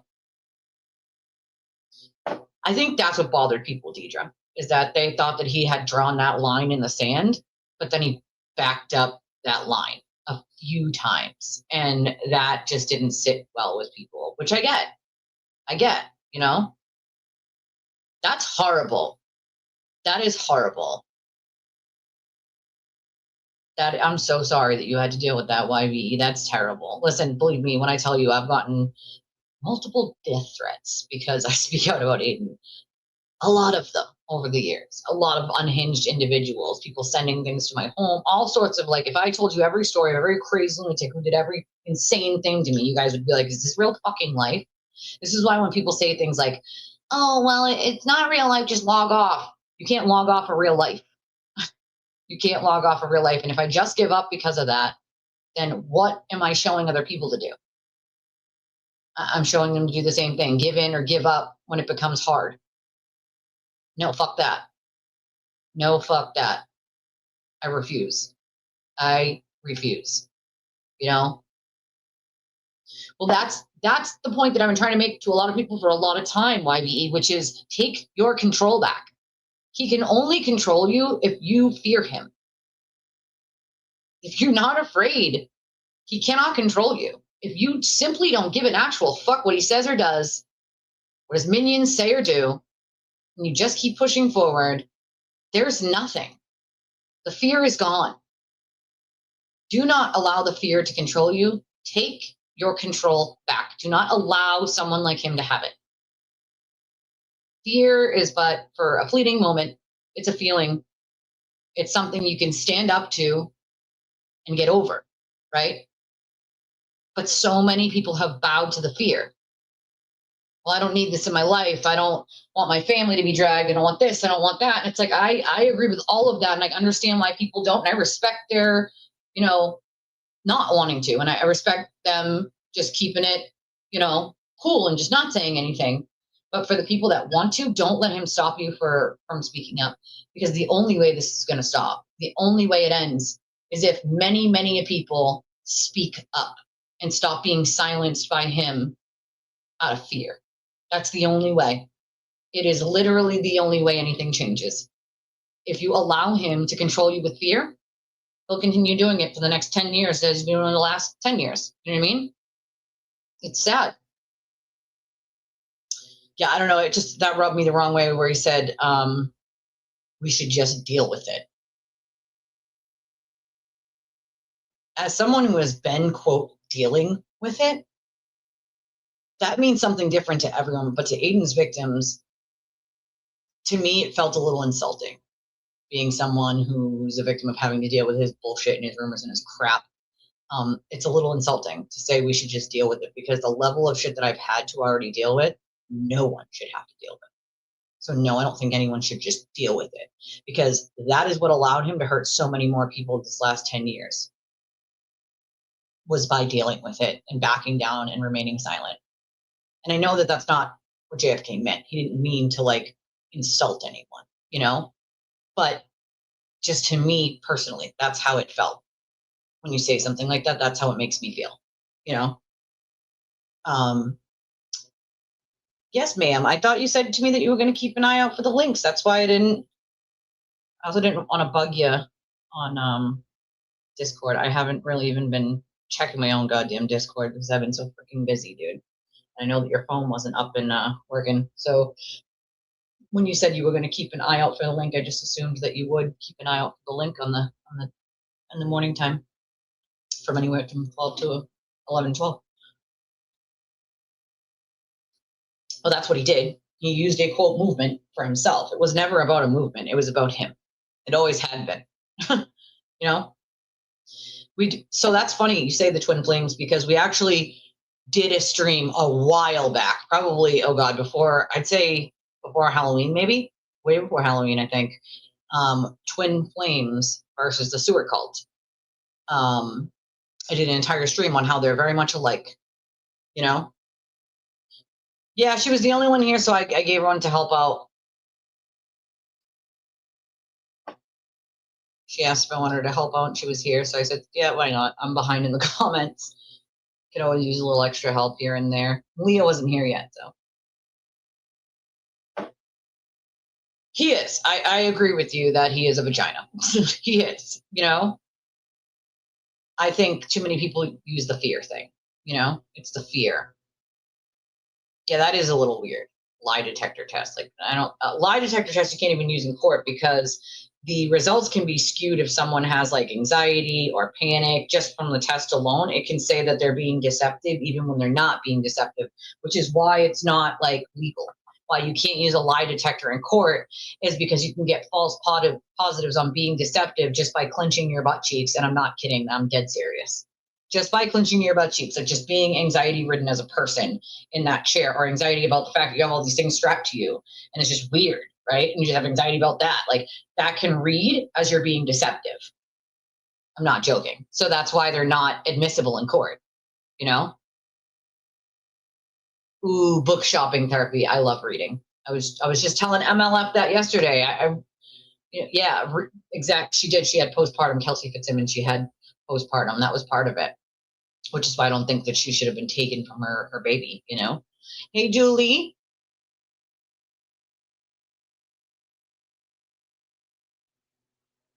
Oh, I mean, you could probably bait him into talking shit about pretty much anyone. That's just what he does, you know. Talk shit. So I don't know what I said again. I don't know what other channels have talked about when it comes to Kelsey Fitzsimmons or her case, but that's her case in a nutshell. I don't believe that she should have been taken from her baby in the way that she was. But I can say that the family court system here in Massachusetts, people are like, I can't believe they just went on his word and without her there. That's what's called ex parte, without the other party there. And that happens every single day. I could walk into court right now and say I am the sister of my neighbor's child and that I want custody and that she disappeared and I haven't seen her in 4 days.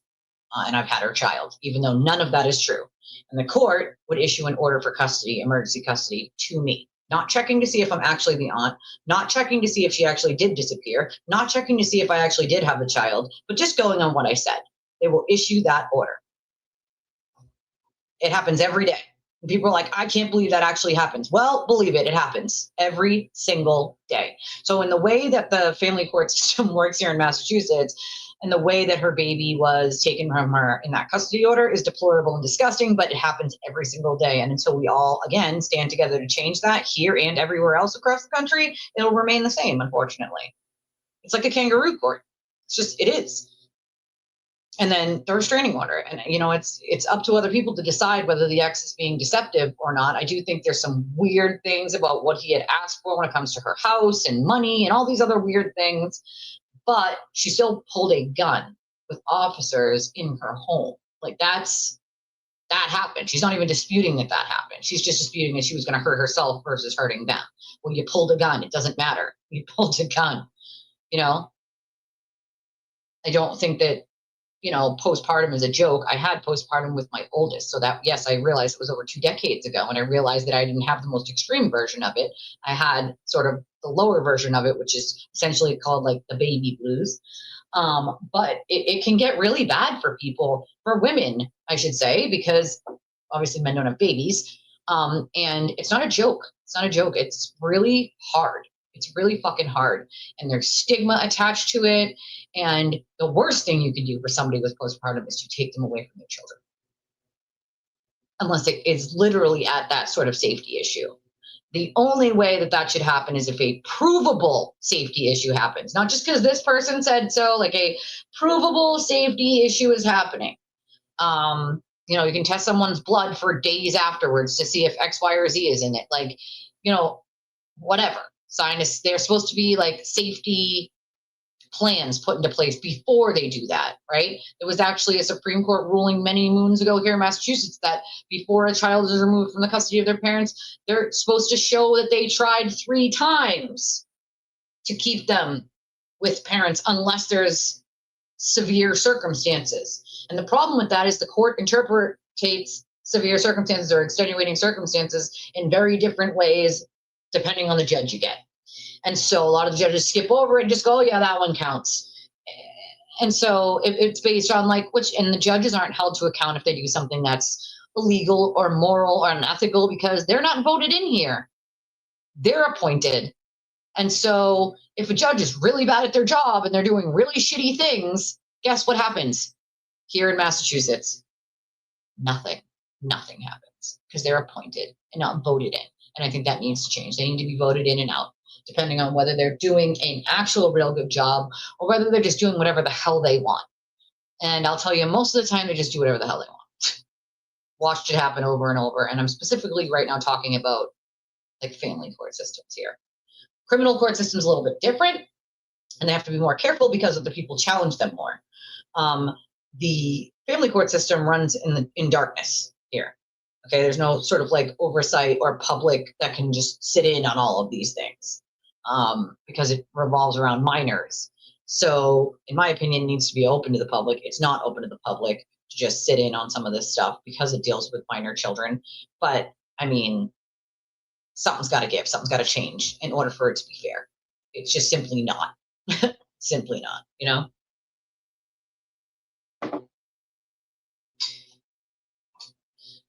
Yeah, but that's why he doesn't bump up against larger streamers. Half the time it's women, more than half, just 90% of the time it's women. And he's very predictable, extremely predictable.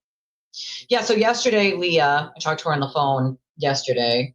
Well, because she's my friend, you guys know this, but she did talk to a very well-known defense attorney about the judge in Aiden's case. Just asked him about like, hey, how is this judge? You know, like, who is this guy? How is he?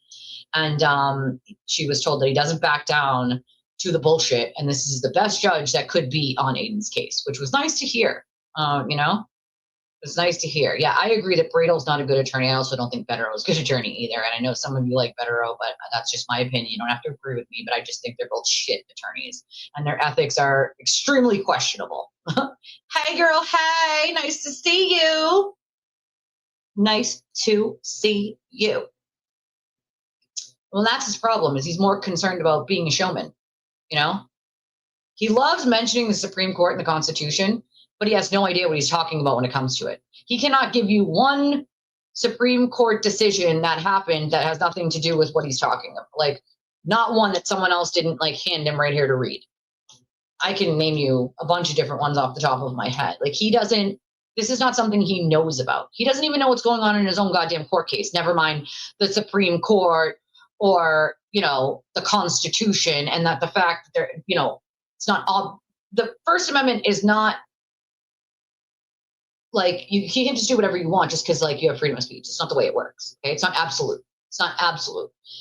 First Amendment is not fucking absolute. You can't just be like, well, it's my First Amendment right to just say whatever I want. Well, no, you can't run into a crowded theater, okay, and scream fire when there's no fire, because people can get hurt and it can cause chaos. And that, by the way, was a Supreme Court decision a very long time ago that decided that the First Amendment is not absolute. So if you go into a movie theater and scream fire when there's no fire just to cause chaos, that's not First Amendment protected. That is a criminal offense. And so Aiden fails to understand that part of the First Amendment. And let's just throw out there that someone who's obviously always screaming about the First Amendment, he is the first person to try to shut down everyone else's First Amendment speech rights. Okay? So you can't have him on one side of his mouth saying, First Amendment, First Amendment, First Amendment. When anybody criticizes him or tells the truth about him, then it's, oh, that's dangerous. We need to shut them up. They can't say that. They can't just do that. Well, Aiden, I thought you said it's First Amendment and you can't. No. What he really means is only he can. He doesn't give a shit about your First Amendment rights. Let's make that abundantly clear. He does not care about anybody else's First Amendment rights but his own. And in reality, all he cares about is getting away with crimes by claiming it's First Amendment. It's not actually about the First Amendment or journalism. That's just what he has to tell his audience to get them to give him money. Let's be honest here. That's the truth. It might hurt, but it's the truth, you know? There is a lot of misinformation and a huge lack of education and knowledge when it comes to trauma. It just is, you know? It's unfortunate, though. It's unfortunate because almost everyone knows someone with trauma. Like, that's how, by and large, it is, you know? That's just how it is. Oh, you're getting your hair cut? Ooh. Well, let me see. I think you look better with, like, a side sweep. If you're going to do a bang, I feel like a side sweep bang would be better than, like, a curtain bang, if that makes sense. I don't feel like you would look, like, super great with, like, curtain bangs, but I feel like you could do, like, a nice, like, both sides or one side, like, longer side sweep. And I know your hair is not super duper long, but, like, you know, a longer side sweep than a shorter, if that makes sense. Or even a shorter side sweep, but, like, one that at least comes down to maybe here-ish so that you can, like, you know, round brush it and make it more, like, wispy, if that makes sense. Well, there's 216, but 161 of them are on X. So that's, you know, hit the like button, she's saying, people. Oh, right? You can actually get Botox for headaches, I was told, which is a thing. I think you would look good with side sweep bangs like I was just talking about. I don't know how I would feel about you having like full bangs, like, although I think it could look really cute on you, Leah, to be fair. But I think you would look great in like some side sweep bangs too. I know, I'm just a fan of those kind of bangs. I had them a long time ago. As a YouTuber and content creator, I think it's fundamental to gain that knowledge and possibly share vetted resources. Yeah, I mean, you could look up a lot of this stuff. There's so many studies that have been done on trauma, specifically, let me see.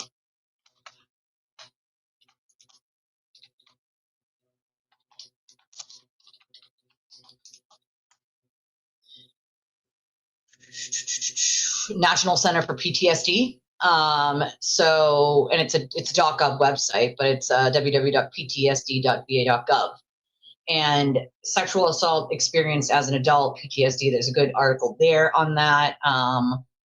There's National Institute of Health has a good one on PTSD in the year following SA.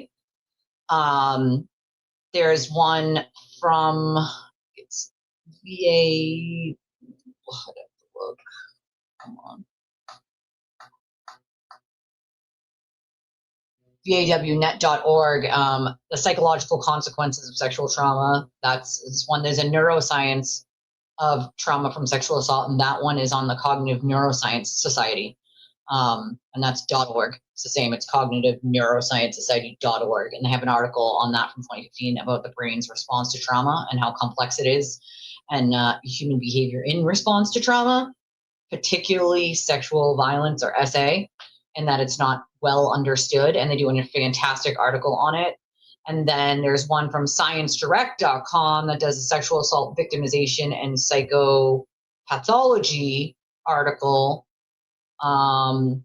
There's so many. National Sexual Violence Resource Center has a couple. There are so many that you can actually study, right? And you can see lots of studies that have been done on it. You can read about it.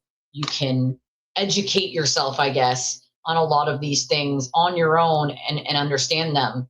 Don't rely on me or anyone else to tell you. You should certainly look at it yourself and read, the impact of trauma. And for Canada, for you people in Canada, the impact of trauma on adult sexual assault victims, it's Department of Justice Canada. So it's www.justice.gc.ca. And I think the NIHR, evidence sexual assault impacts teenagers' mental health conditions and poor school performance. Causes of PTSD. This is from the UK, ptsduk.org. And it's causes of PTSD from sexual violence, impacts of sexual violence and abuse, rape crisis, England and Wales, so from the UK. So these are all over the world. We have Australia, specific populations and trauma types, sexual assault, www.phoenixaustralia.org. So, for all of you all over the world, I'm sure if I didn't mention your country, and there's plenty I didn't mention, but for Australia and the UK and Canada and the US, there are a million different websites that you can go to that I just named off and read studies and learn about this stuff before you make an uninformed comment like Aiden made that is completely ignorant and uninformed to people who have dealt with these things. It's just really deplorably disgusting, in my opinion, that he even fucking commented on it. It's just really gross, There are sentencing guidelines, but in Massachusetts, some states have like a mandatory minimum and things like that. Massachusetts changed the laws many moons ago when it comes to that. So there's sometimes a minimum and sometimes not. Judges have discretion in Massachusetts to do certain things when it comes to sentencing here. So the sentencing guidelines are just guidelines. The judges don't have to follow the exact thing. They can go above or underneath them based on different circumstances, things that are bad or things that are good, to either go up or down on those sentencing guidelines. The guidelines are just guidelines. So Yeah, they can do downward departure or upward, of course, for a multitude of different reasons. I couldn't possibly name off every reason that they use, but they, you know, if you're familiar, they can use downward departures if they want. But I do believe that he would probably get anywhere from like 18 months to 5 years. That would be my opinion. And again, whether they suspend that sentence or not is up for the court to decide. You know, we miss you, lady. People were just asking yesterday, like, is MLF going to make a new account and rejoin us, or what are we doing here? Like, what are we doing here? You know. Hold on. Wait, what's happening?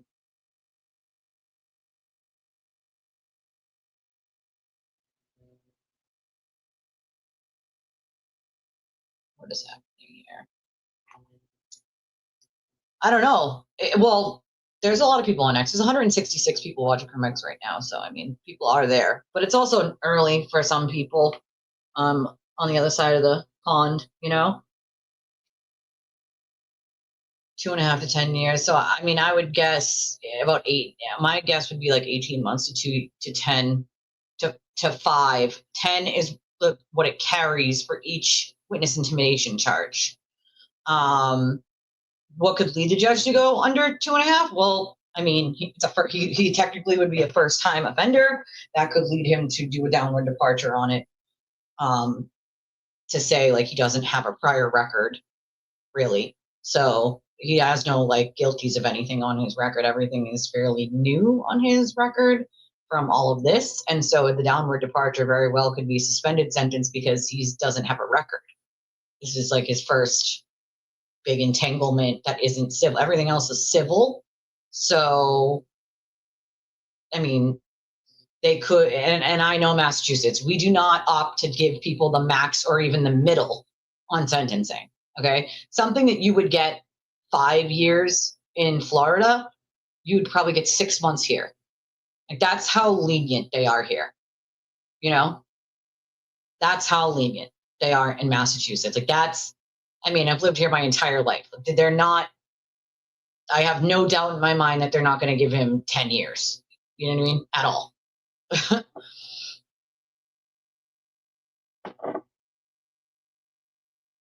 Yeah, you are missing, girl. You're missing it.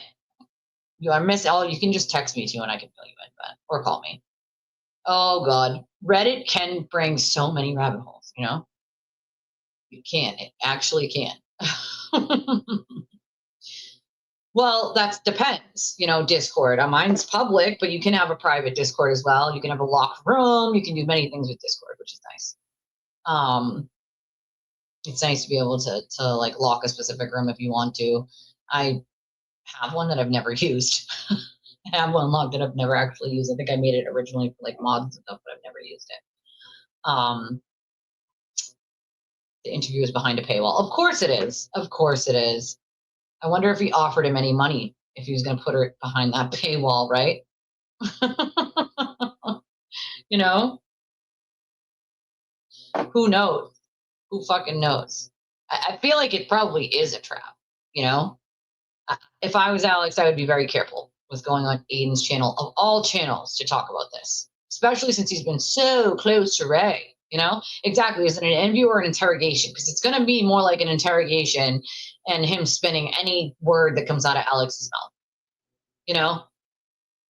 I just think it's a bad idea, in my opinion. I think he needs to go somewhere where he can freely just speak and say what he wants. And, you know, I'm not saying that I'm the only place he can do that. I'm sure there's other places he can do that, or other creators that would be willing to allow him on, but he's more than happy. I'm more than happy to let him do it here or somewhere else. I really don't want to see his audience victim blame. And I feel like that's exactly what's going to happen. And yeah, now he's gonna have to deal with the minions, you know? No, he didn't. He did none. He did no research into it at all because, well, you know, that's what the fake journalist does. No research, you know? He does not need to subject himself to the abuse of the blogger for his message to be heard. I think his message was heard. It's unfortunate that it was taken down, that video was taken down, because I think a lot of people did hear it. I wasn't awake that night, so I had to hear it from other people who had downloaded parts of it and watch it there. But I didn't even get to hear the whole thing, you know? Exactly. Take your power back and empower yourself. Don't allow someone else to have it for you. You know? I don't think he meant it that way either. I don't think JFK meant it to insult anyone. I'm just saying, like, from a victim standpoint, that's just how it felt. How I feel and how he meant it obviously are two different things, but to me, it just felt like you got to think about things like that, you know, before you say it. You got to, because you never know, you know? Well, that's the thing. You pulled a weapon out, Kelsey, with cops there. Like, what did you think was going to happen at that point? You know, I have sympathy for her too, but the idea that the other cop should like wait and see if she's going to pull it, you know, pull the trigger on herself or him, like that's not common sense. That's not what they're trained to do. And in no scenario should he or would he have just stood there with his gun waiting to see what she was going to do. You know, it's not reality. Right? Congratulations. You just now figured out how it all works. I mean, I feel like this is something that happens every day, yet they act like they've never seen something like this before. It's bonkers to me, you know? No one can ever prepare you for postpartum, ever, you know? Ever, ever, ever. I heard about that traumatic emergency call that she had while she was pregnant, and I can't imagine what she saw. And you'll never know what she's going through, you know, ever. Which is why I think inpatient would have been, you know, proper. Inpatient mental health. We don't have a mental health prison for women like we do men here in Massachusetts, and most states don't have one at all for men or women. They don't have any at all. I remember AJ trying to claim that we didn't have one, that no state has them, and I had to say, yeah, we do. I worked there. I worked in that prison. It is for mental health. That's literally all it's for. It's a very specific prison for mental health, but it's only for men. It's not for women. It was men. It's a men's prison I worked in. And so a lot of states don't have that at all. So we only have it for men. We don't even have it for women. You know, we used to have state hospitals like Taunton State Hospital, and I know they still call it Bridgewater State Hospital. That's the prison. It's not a state hospital. It's a prison. But the other ones were actually like mental health facilities. And they got rid of a lot of those. They just out and out got rid of them. And it's like, okay, but people need that treatment, and it's just not available when they need it, you know? And yeah, that's half the problem. Not sure now is a lot of it is it's a racket. The family court system is a racket. It benefits the judges and the lawyers and the guardian ad litems, and they can be very biased depending on if they like your face or not. There are a lot of really shitty people in that racket. You know, it's unfortunate. Oh, wait, what? Where are you seeing that, Stefan? If you can tell me so I can pull it up. Stefan saying she's seeing, or he or she is seeing on Twitter, Karen accidentally sent an email impeaching herself to the O'Keefe's lawyers. Oof, that would suck. That would suck. Like Timu Allen Jackson's. I mean, they're not even close to that. I don't even think they're Timu. I mean, they're Timu in, you know, Law and Order attorneys. Like, what? I don't know what the hell Bradel and Betterow are doing. He's wicked predictable, extremely predictable. Lisa Cult Jam. Every time she says that, I have to laugh. When I need to go, I just think Lisa Cult Jam. Can't stop laughing. I laugh too. I can't. I don't know why it gets me every time, but it does. I mean, there's Lisa Cult Jam and Mimi. He is a proven pathological liar, and I'd argue a proven narcissist at this point, you know? So one of his supporters actually tried to tell me that too. They literally argued with me about it, okay? They argued with me about whether you can run into a theater and yell fire and that you can say it. What? That was decided by the Supreme Court like decades ago. What the actual fuck are you talking about, dude? So the fact that some of these people still argue some of this shit is just like bonkers to me. Bonkers. Bonkers.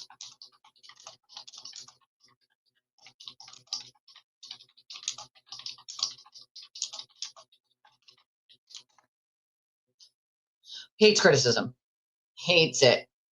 Let me just pop this up for you guys real quick, since, you know, the minions want to argue about it and all.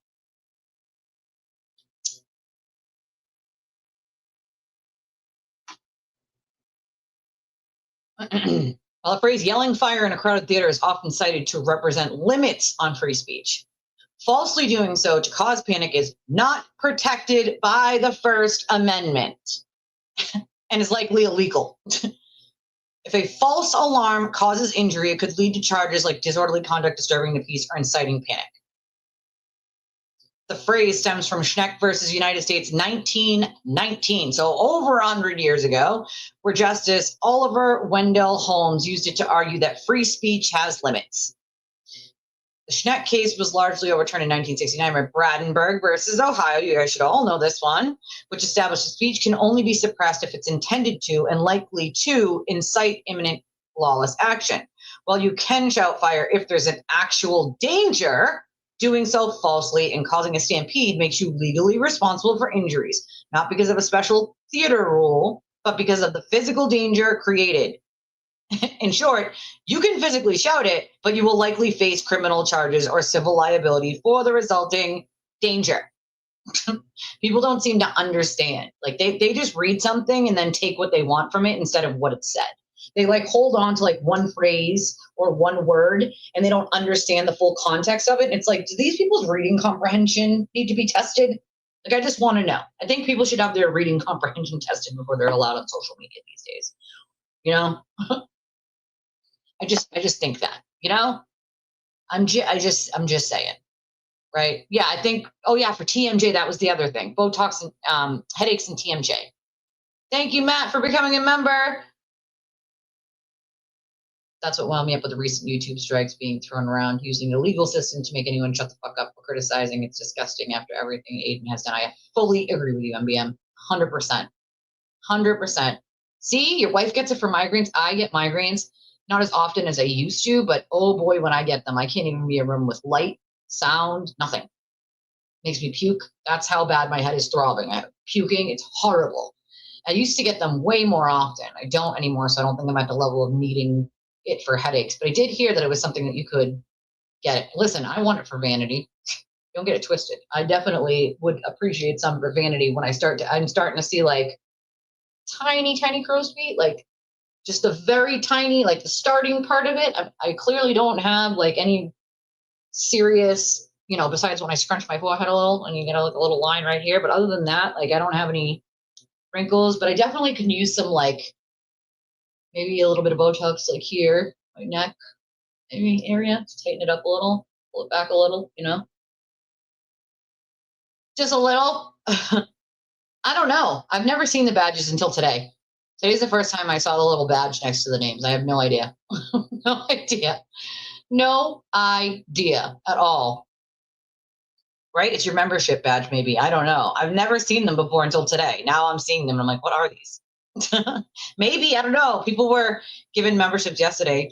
2 people bought 5 gifted memberships. So yeah, I did just saw them today for the first time. Sidebar, just read the sweetest note in a med record. Patient is 88 and just got married. Oh my God, I love that so much. That is so sweet. Aww. I don't have custom ones yet. I also need to make emojis. Somebody needs to teach me how to make my custom emojis for my members because I have no idea how to do it and I need to. Okay. See you later. Maybe it's the new wrench. I don't know. I don't think he will fuck around either, but at the same time, I know how Aiden rolls, you know? Oh, they should be telling him no. And I'm sure they are. See, that's the thing is, I'm sure his lawyers do tell him no on certain things. He just doesn't listen. It's that simple, you know? Apparently, Kelsey's ex wrote on his RO that he was worried she'd kill the cops and then herself went search. So that's why they went with 3. I think they only went with 3, but usually they would go with at least 2 anyway. He knew, so she clearly had a plan and tried to follow through with it. Okay, so it's everywhere. Well, they're getting paid, right? Like they're getting the money. They're getting their money, you know? Reply all versus reply issue, it sounds like maybe. Steals eyeballs, right? She used to put them on her profile and use MLF's eyeball as her profile picture. Like, who the fuck does that? That's weird. I don't know. Oh, wait, hold on. Local news picked it up too? Oh, Jesus. This is karma for LG's extraction. Bradle refused to delete it, and now the plaintiff. Okay, I gotta look. Hold on. You did get a membership gifted. That's awesome. Okay, hold on. Let's get it up here. Let's get it up here. Julie sent us the link. Let's get it. Let's get it. Oh boy. Oh boy. Oh boy. Karen Reed wants accidental email unseen. Okay, well, that's not going to happen, obviously. You can't unsee an email. Oh boy. Here it is. Okay, I'm pulling it up. Nope, that's the wrong screen. Hold on a second. God damn it. Here we go. Here we go. Here it is. Date filed 2/4/2026, 6:10 p.m. Superior Court, Plymouth. Docket number, and then there's the docket number up here. Oh, you guys can't see my mouse, can you? Why is my mouse not coming across on the screen? That's really strange. You guys can't see it, but all right, whatever. Commonwealth of Massachusetts, Plymouth, SS Superior Court Department. Paul O'Keefe as personal representative of the estate of John O'Keefe. The third, Paul O'Keefe, individually John O'Keefe II, Margaret O'Keefe, and Margaret O'Keefe as grandparent guardian of Kaylee. Plaintiffs versus CNC Hospitality, McCarthy's, GNS Hospitality, CF McCarthy's Waterfall Bar and Grill, and Karen Reed defendants. Memorandum of law in support of defendant Karen Reed's motion for order requiring plaintiff's counsel to destroy inadvertently produced communication. Okay. She was blind CC'd. Oh, I see. I get it. Yeah, that is why you blind CC. Yeah, I'm gonna get some custom emojis. I'm gonna. So, okay. So defendant Karen Reed respectfully requests that the court order plaintiffs to destroy all copies of an email that Reed inadvertently sent to plaintiff's counsel. On December 16th, Reed accidentally replied all to an email on which she was blind copied, which unintentionally included plaintiff's counsel on her otherwise privileged message. Well, that's her fault. It's not anyone else's fault. The reply all email directly related to Reed's legal representation and this case. Despite numerous requests that began 39 minutes after the reply all email was accidentally sent, plaintiff's counsel refuses to delete the email, temporarily sequester the message, or even seek the court's instructions. Well, they don't have to. See, that's the difference, is they don't have to. They could, if you ask nicely, they could say yes, but they don't have to. You replied all. That's not their fault. If you accidentally sent it, that's on you. You should have paid more attention. You replied all instead of making sure every person that you were going to send it to was going to send it to, like that's, they might, the court's going to have to decide on it. The court might say, they have to delete it. But the court might also say, no, oh, well, you accidentally sent it and that's on you. And we can't fucking help you with that. Like, we're not going to tell them to do it, So let's see. Okay. Therefore, Reed seeks an order requiring the plaintiff's counsel to delete the message in any copies and recover and ensure deletion of any copies sent to his clients or anyone else. Interesting. That means she really, really, really wants to get rid of whatever she said. And that's interesting to me, because if it didn't contradict something, then why do you care? That's my point. Why even give a shit? It's not that big a deal if it doesn't contradict something. So that's just my analysis, but it's kind of the logical conclusion. But let's see what this says. On December 16, 2025, Reed's undersigned counsel sent an email to plaintiff's counsel and blind copied Reed so she would be aware of his email. Reed mistakenly replied all to the email to share her thoughts on the legal issue that was the subject of the message, which meant that plaintiff's counsel was inadvertently included on her response. 39 minutes later, another Reed's attorneys replied all to Reed's email, informed all recipients, and particularly plaintiff's counsel, that the email had been inadvertently sent and instructed plaintiff's counsel to delete it without reviewing the message. Reed's counsel then followed up shortly thereafter, reiterating these instructions and requesting confirmation that the plaintiffs had complied. First of all, they'd have to open it to even read that. Like, duh. Duh. Instead, plaintiff's counsel suggested he would not. Despite the obvious context clues, he claimed that the email from Reed had appeared to be directed to him, and that somehow Reed's mistake, corrected minutes later, resulted in some undefined waiver of the attorney-client privilege. Well, to be fair, if the client shares privileged communications, then they are waiving attorney-client privilege. So, I mean, it's actually a sound legal argument. It's the same argument for Aiden. If he's sharing screenshots and sharing things from his attorney-client privilege, he's waiving it. That's how it works, you know? And yeah, there is a process for clawing them back if you need to. Bradel, I remember, told Cosgrove and Mello basically to go fuck themselves, that he was not going to give back the extraction of the things that weren't redacted. I remember that. So not much different, you know? Let's see. Reed's counsel followed up with plaintiff's counsel multiple times, explaining counsel's obligations under the applicable rules of professional conduct. This doesn't fall under the rules of professional conduct. If you want it back, you got to go to the court and ask. Bottom line is the plaintiff, whether inadvertent, or the defendant, Karen, whether she meant to or not, she shared it. So she shared it. She might have mistakenly shared it, but she shared it. So I don't know if the judge is actually going to make them give it back at that point, you know? That's on you. No, not really.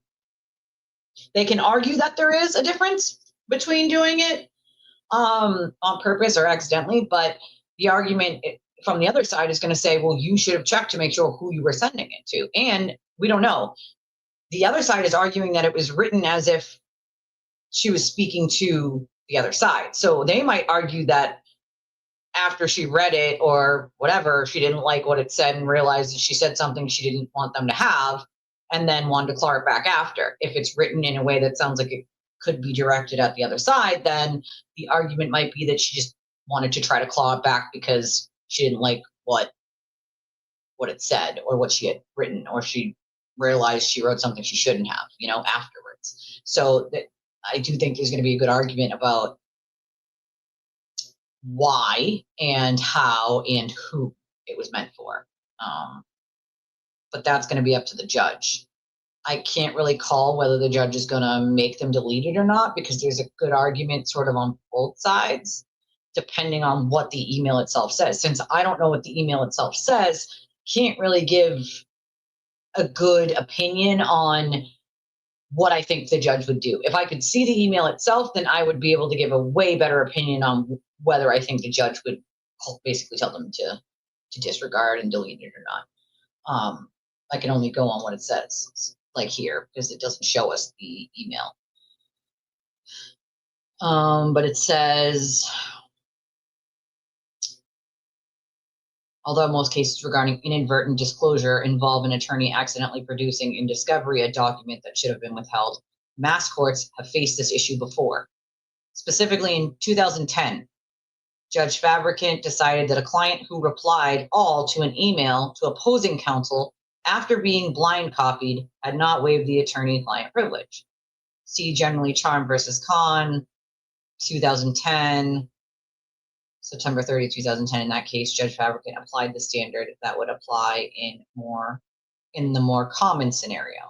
The client does not lose the benefit of the attorney-client privilege for an otherwise privileged communication through inadvertent disclosure if the client proves that he and his counsel took reasonable steps to preserve the confidentiality of that particular communication. See, that could be argued that they didn't take reasonable steps to preserve the confidentiality of the communication by hitting reply all, you know?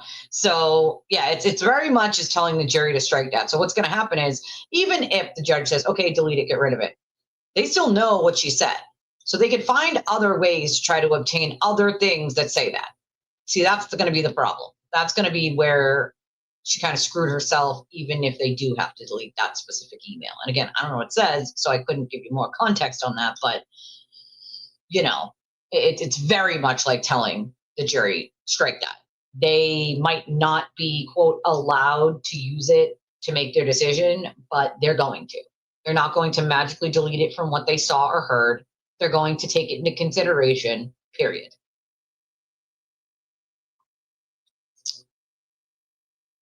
The court found that the client's transmission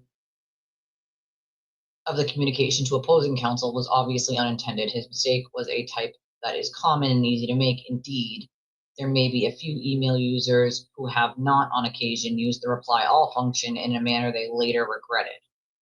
The court highlighted the fact that counsel noticed the error quickly and immediately alerted his opponent and demanded deletion. The court also explained that in that case, there were facts that supported a potential waiver, primarily that the same error had occurred before and the disclosing party had not filed a motion to recover the email until much later when the opposing party attempted to use the email.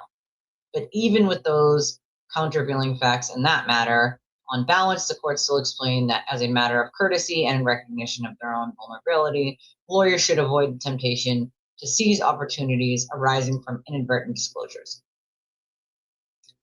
It then held that, under the circumstances, the email in question was privileged and should be stricken from the record. Here, Reed sent the email in question at 2:28 p.m., and her counsel notified all recipients of the inadvertent message at 3:07 p.m. This is the first time this issue has arisen in this case, and Reed is now serving this motion promptly after the message in question was sent. Thus, this is a clearer case than charm, warranting the same result of finding that the email is privileged. So this is what her attorneys put in. Okay, it's what her attorneys argue in this thing. So what I want to see is what someone else is going to argue. I think she has two, I believe. I think it's two.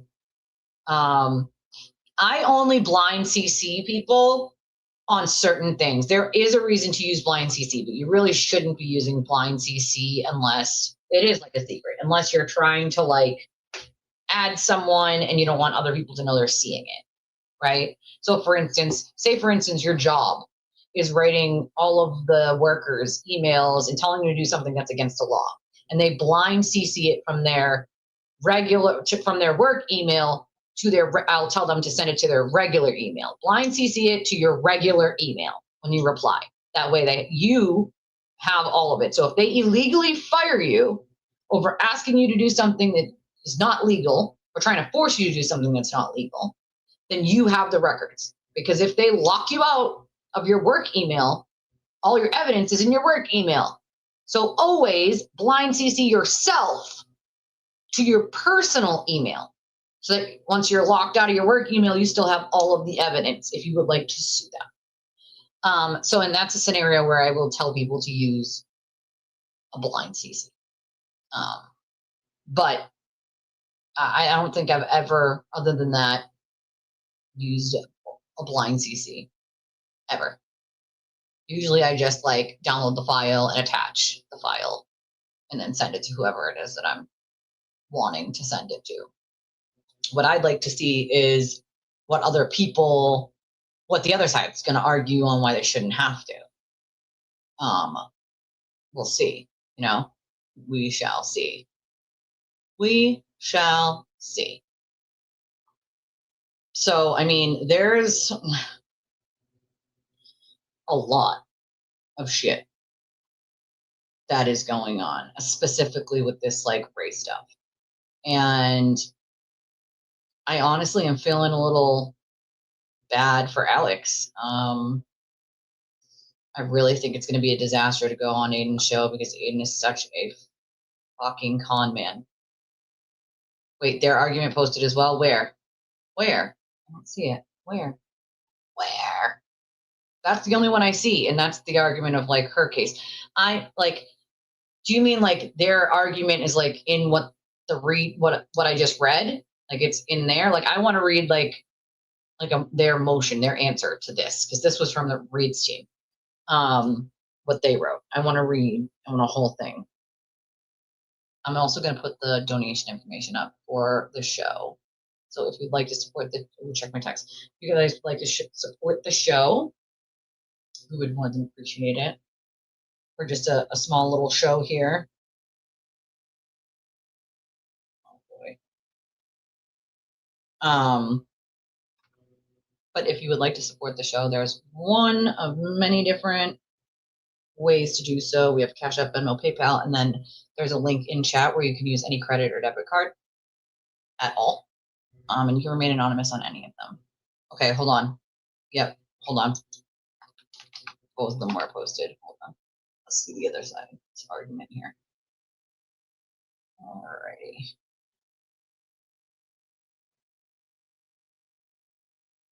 Oh boy. Here we go. All right, here we go.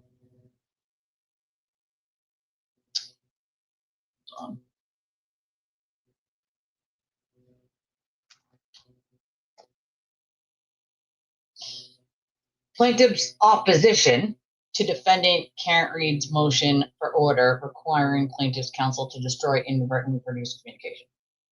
Okay. Plaintiff respectfully submit this memorandum of law in opposition to defendant Karen Reed's motion for order requiring plaintiff's counsel to destroy inadvertently produced communication and strenuously dispute the allegations set forth herein. Now, when they say strenuously, what that tells me, sorry, my lips are like so dry right now. What that tells me is they're basically saying to the court, like, okay, well, they made giant misrepresentations about where's my, oh, there it is, about what happened here. That's how it's like, you know, when I read that strenuous like that's what it tells me. And I'm only speaking about this case specifically, because in the past, the Commonwealth, or in this case, the attorneys for the O'Keefes, have said the exact same things about Karen's attorneys. One of my own hairs was just, I don't know. Sorry, I need to use this. This is grape flavored, folks. Grape flavored, green grape flavored lip balm. It's delicious. Delicioso. Okay. So it says, defendant Reed has presented no valid basis to claim impropriety on the part of plaintiff's counsel with respect to the contested email communication.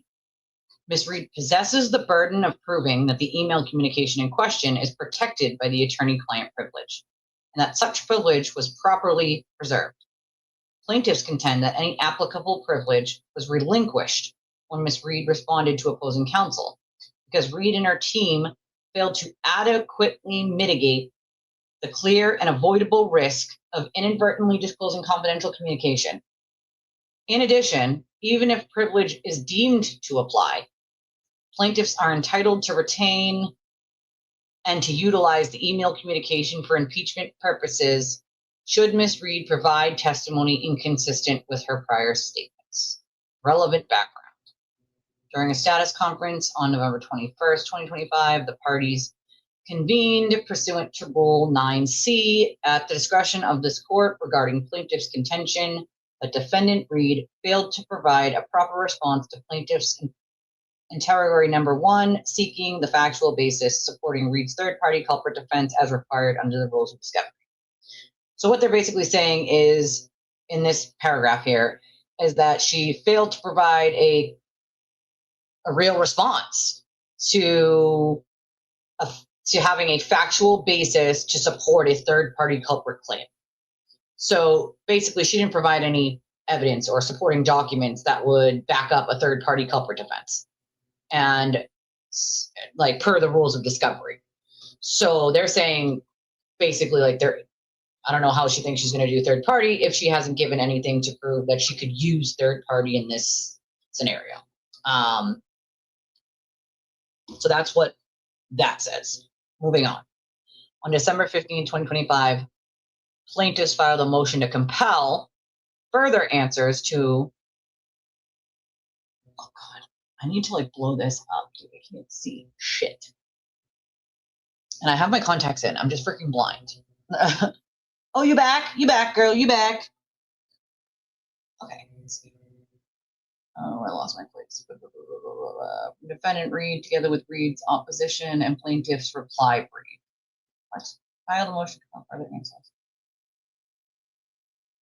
Okay, so the plaintiffs in that case. Okay, so it's not so opposite, not Karen's team, but the O'Keefes filed motion to compel on December 15th.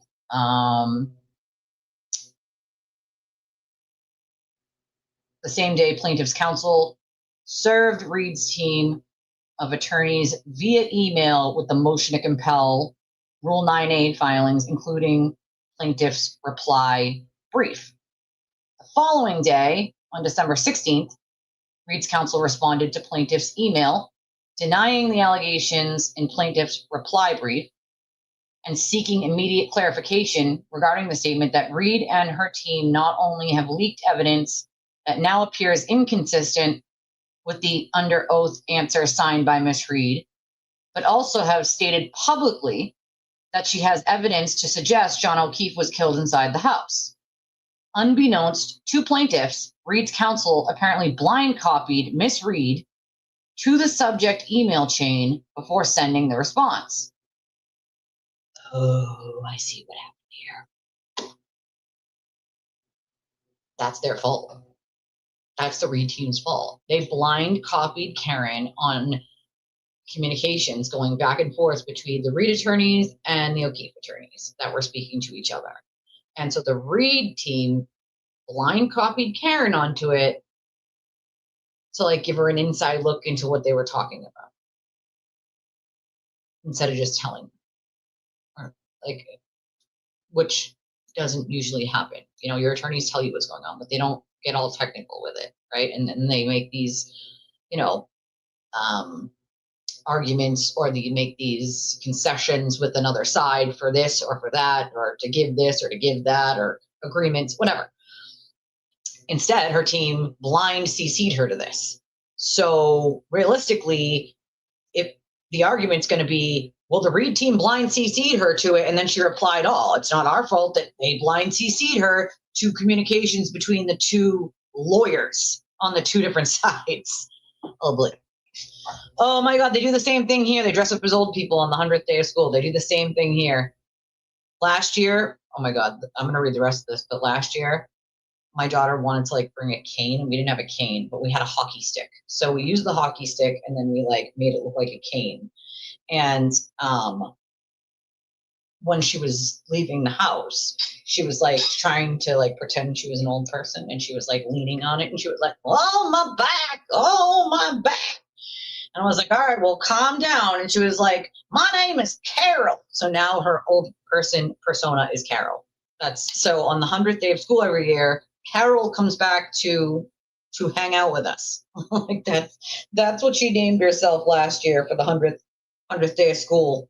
And so she is now Carol, and she is her old person persona. That's so cute. I love it. I love it. All right, so rest of it says approximately. So yeah, it says, unbeknownst to the plaintiffs, Reed's counsel apparently blind CC'd Miss Reed to the subject email chain before sending the response. Approximately 46 minutes later, Miss Reed replied to all email recipients with factual allegations that are relevant to the aforementioned motion to compel filings in the subject matter of the email chain. Plaintiff's counsel read the email response before recognizing that it may have been sent inadvertently and prior to receiving any notice from defense counsel regarding same. The content of Ms. Reed's email response was inconsistent with her previous under oath positions in the interrogatory that is the subject of plaintiff's motion to compel. Uh-oh. Uh-oh. Oh my God, he is so cute, Christina. That is freaking adorable. Oh, what a cutie. I can't. The next day, December 17th, 2025, this court issued an order addressing the parties' discovery motions with a request that the parties attempt to narrow areas of disagreement. With respect to plaintiff's motion to compel, the court noted that Ms. Reed's counsel is requested to suggest to the court how to reconcile the position. There is nothing further for the court to compel. With the information in the 4th, 5th, and 6th paragraphs on paper 51.8, page 2, on or about December 24th, so Christmas Eve, at the request of defense counsel, plaintiffs agreed to hold their motion to compel in abeyance and to serve Reed with a supplemental interrogatory.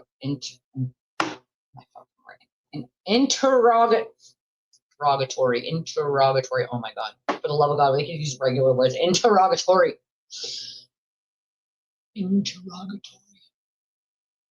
I can speak today, I promise. Rephrased at specifically articulate all facts forming the basis for affirmative defense number 2, to which Ms. Reed would respond as required by Superior Court Rule 30A. So basically what it says is the O'Keefe's team agreed to wait on a motion to compel and to serve Miss Reed with like a supplemental one, rephrased to like specifically articulate all the facts forming for the basis of an affirmative defense number 2. And then she was supposed to have to respond as required by the Superior Court Rule 30A. So it says plaintiffs agreed to withdraw their motion to compel if Ms. Reed provides an acceptable response to the supplemental interrogatory. But yeah, they could have just forwarded the email. So the argument says argument. Defendant Reed's implication that plaintiff's counsel has failed to fulfill their obligations under the applicable rules of professional conduct and case law with respect to Reed's email response has no merit. Plaintiff's counsel has not disseminated, leaked, or otherwise acted unethically in any way with respect to the subject email, despite Ms. Reed's contention. Plaintiffs, and I'll read the next part, but there's 2 footnotes here. It says plaintiffs will provide the court with a copy of the subject email response for in-camera review at the court's request. Plaintiff's interrogatory number 2 state all facts forming the basis for your claim that plaintiff's damages arising from the death of John O'Keefe III were caused by acts of or omissions of third parties for whom Ms. Reed is not responsible, as set forth in affirmative defense number 2 in your answers to the plaintiff's complaint. So that's what the affirmative defense number 2 is. And so they sent her the interrogatory instead. So they wanted her to state all the facts forming the basis for her claim that the plaintiff's damages, so the O'Keefe's damages arising from John's death, were caused by acts or omissions of third parties for whom Miss Reed is not responsible. So they want her to explain why or what would prove that she's going to use this affirmative defense number 2, if that makes sense to you guys. So I'll read the last sentence here and then we'll move on to the next thing. It says that the O'Keefe's attorneys have not disseminated, leaked, or otherwise acted unethically in any way with respect to the email. Despite Ms. Reed's contention, plaintiff's counsel is under no obligation to destroy the communication at the direction of defense counsel, which they're not, until the court tells them something. The defense counsel can't do shit. They can't demand anything. Or to affirmatively seek court intervention, whereas Ms. Reed has the burden of proving that the contents of her email response were privileged, and that she neither intentionally nor unintentionally waived any such privilege at the time of her reply.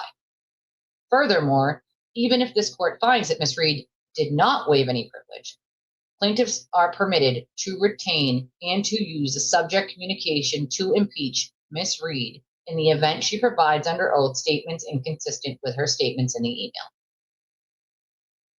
Oh, I know it wasn't, but I figured it was a good opportunity to give people places that they could look it up and get their own education on it. So I gave it. Why not, right? So basically what they're saying is even if the court says, that she didn't waive privilege and that it would be privileged in any way, that the O'Keefe's attorneys are still permitted to use it, to keep it, and to use it because they still have it to impeach her if she provides something that is different than what that says. Then it says, A, defendant waived any privilege with respect to the subject matter of her email response. In order to show that a communication is protected by the attorney-client privilege, the party attempting to assert that privilege must demonstrate the communications were received from a client during the course of the client's search for legal advice from the attorney in his or her capacity as such. 2, the communications were made in confidence. And 3, the privilege as to these communications has not been waived. In the matter of reorganization of Electric Mutual Liability Insurance Co. Limited, 1997, emphasis added, EMLICO. That's the acronym for it, EMLICO. And cases cited. So they're just citing a legal case here. Because the attorney-client privilege often deprives the court of relevant evidence, it is strictly construed, and it is the client's burden to establish its application to a particular communication. Carpenter versus Mass, Institution of Tech, 2005, citing the Emlico case. Super 425 Mass at 421. The existence of the privilege and the applicability of any exception to the privilege is a question of fact for the judge. Purcell versus District Attorney for the Suffolk District, 1997. Here, unlike the typical scenario involving an attorney accidental production of confidential materials, Ms. Reed herself chose to share her opinion on the legal issue that was the subject of the email chain when she responded to the group. Regardless of whether Ms. Reed's email response was inadvertent, this court should find that Ms. Reed waived privilege due to her failure to take reasonable precautions to prevent the disclosure of privileged communications. The SJC held that the modern trend has moved toward a principle that the privileged status of a communication or document is not lost when an attorney and client take reasonable precautions to ensure confidentiality. But, for example, a privileged communication is nonetheless overheard. And they cite cases, of course, the Emlico one, governing mistaken production of privileged materials and discovery, which was part of that case. And then under Emlico, similar standard applies outside context of discovery. In support of her motion, defendant relies exclusively on the trial court decision in Charm versus Kahn. That's the case that they cited, that Reed's team cited, right? In which Judge Fabricant held that a client's accidental transmission of a reply-all email communication to opposing counsel did not lose its privilege, while plaintiffs concede that the general circumstances in Charm are analogous to the present dispute. Defendant Reed and her legal team conveniently disregard the clear message from J. Fabricant warning future litigants of the preventable risk taken by Reed and her counsel here. In finding the question is close, Judge Fabricant cautioned, ready? Kahn's counsel practice of sending him a blind CC of emails to opposing counsel with a CC to co-counsel gave rise to a foreseeable risk that Kahn would respond exactly as he did. In sending his response, Kahn would have to have known what he was responding to, but nevertheless failed to take careful note of the list of addresses to which he directed his reply. See, I knew they were going to argue that you should have looked. You should have seen who you were replying to before hitting reply all. That is a way that you can stop it from happening, is by making sure that when you hit reply all, that you look at all of the addresses it's being replied to and making sure that those are the people you want it sent to. See, this is what I mean. I get to page 2 and like that pops into my head, and here we are on page 5, and there it is. That Judge Fabricant, back in this case, said as much, right? It says, on the other hand, a client who seeks to preserve the privilege has a responsibility to be careful, particularly when using a means of communication that poses known and obvious risks. Lawyers should advise clients to be careful and should avoid practices that exasperate risks, which would include blind CC in your client. Here, it appears that both Kahn and his counsel were less vigilant than they might have been. They and others should take note. Reply all is risky. So is blind CC. Further carelessness may compel a finding of waiver, which means if people are doing this shit, this is what the judge meant. If people are going to continue blind CCing after this, okay, and replying all, then the judge may say that it is, you waived it. You waived your privilege. Then that's what that means.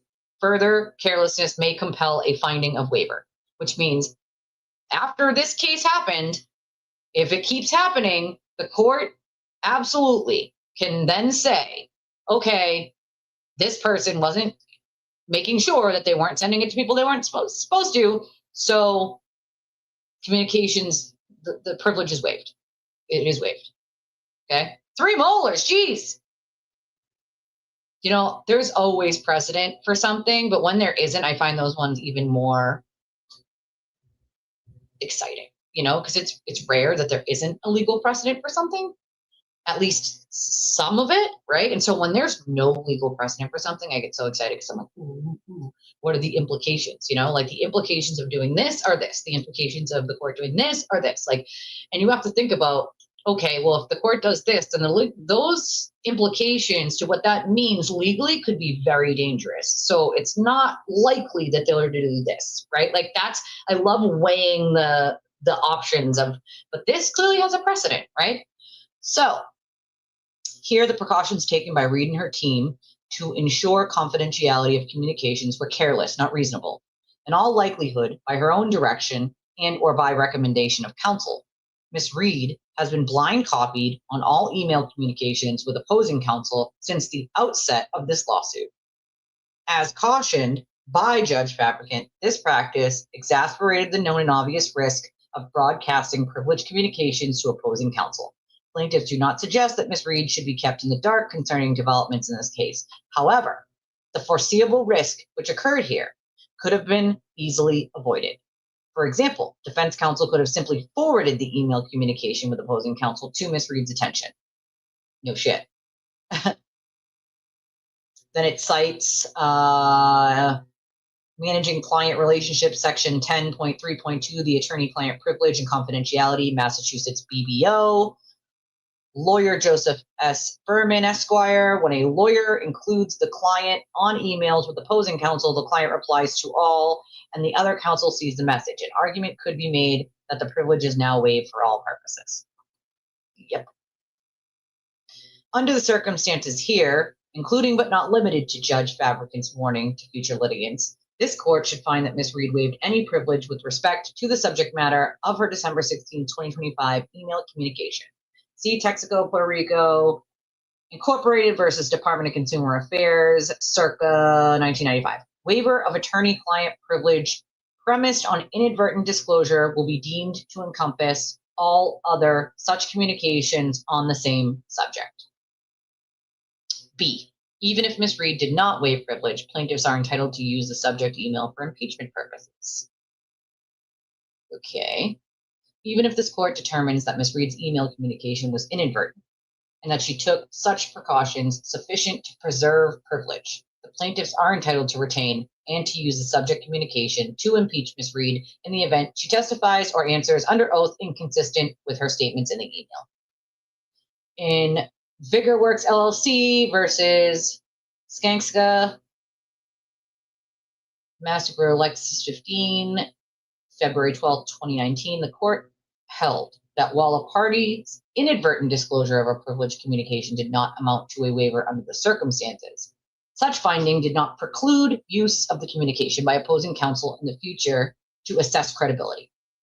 Judge Kaplan, oh, I know that judge, reasoned that the issue is a little like the bell that cannot be unrung, right? You can't unsee something. That's essentially what the judge was saying. Can't put the toothpaste back in the tube.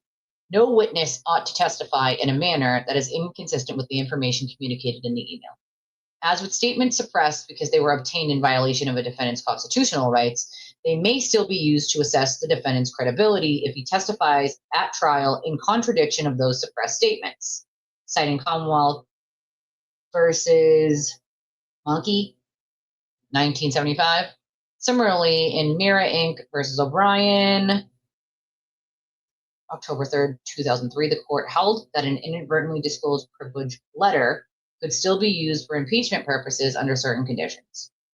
Judge Gantz noted that while this court has found that the inadvertent disclosure by Mira's attorney did not waive Mira's attorney-client privilege, does not intend by this ruling to require O'Brien's attorney to sit quietly if Curtin or another authorized representative of Mira were to testify falsely at trial.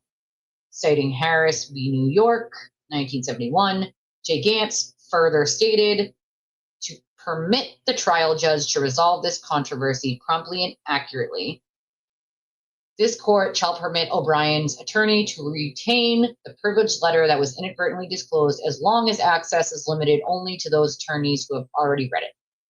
This court shall also permit Curtin to be deposed concerning the purpose and meaning of this privileged letter, provided that this portion of the deposition shall be closed to all but necessary attorneys and this portion of the transcript shall be sealed. Here, Ms. Reed's choice to respond to the entire email chain and to make factual assertions directly relevant to disputed issues in this case, whether inadvertent or not, is a bell that cannot be unrung.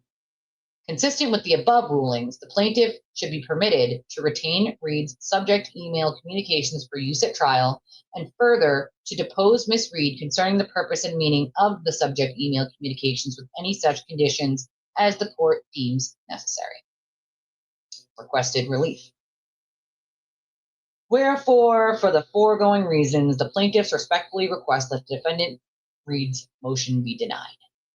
Plaintiffs further request that this honorable court find the defendant Reed waived privilege with respect to the December 16, 2025 email response and its subject matter, and 2, permit plaintiffs to retain a copy of the subject email for use at trial and to depose Ms. Reed concerning the purpose and meaning of the subject email communications with any such conditions as the court deems necessary.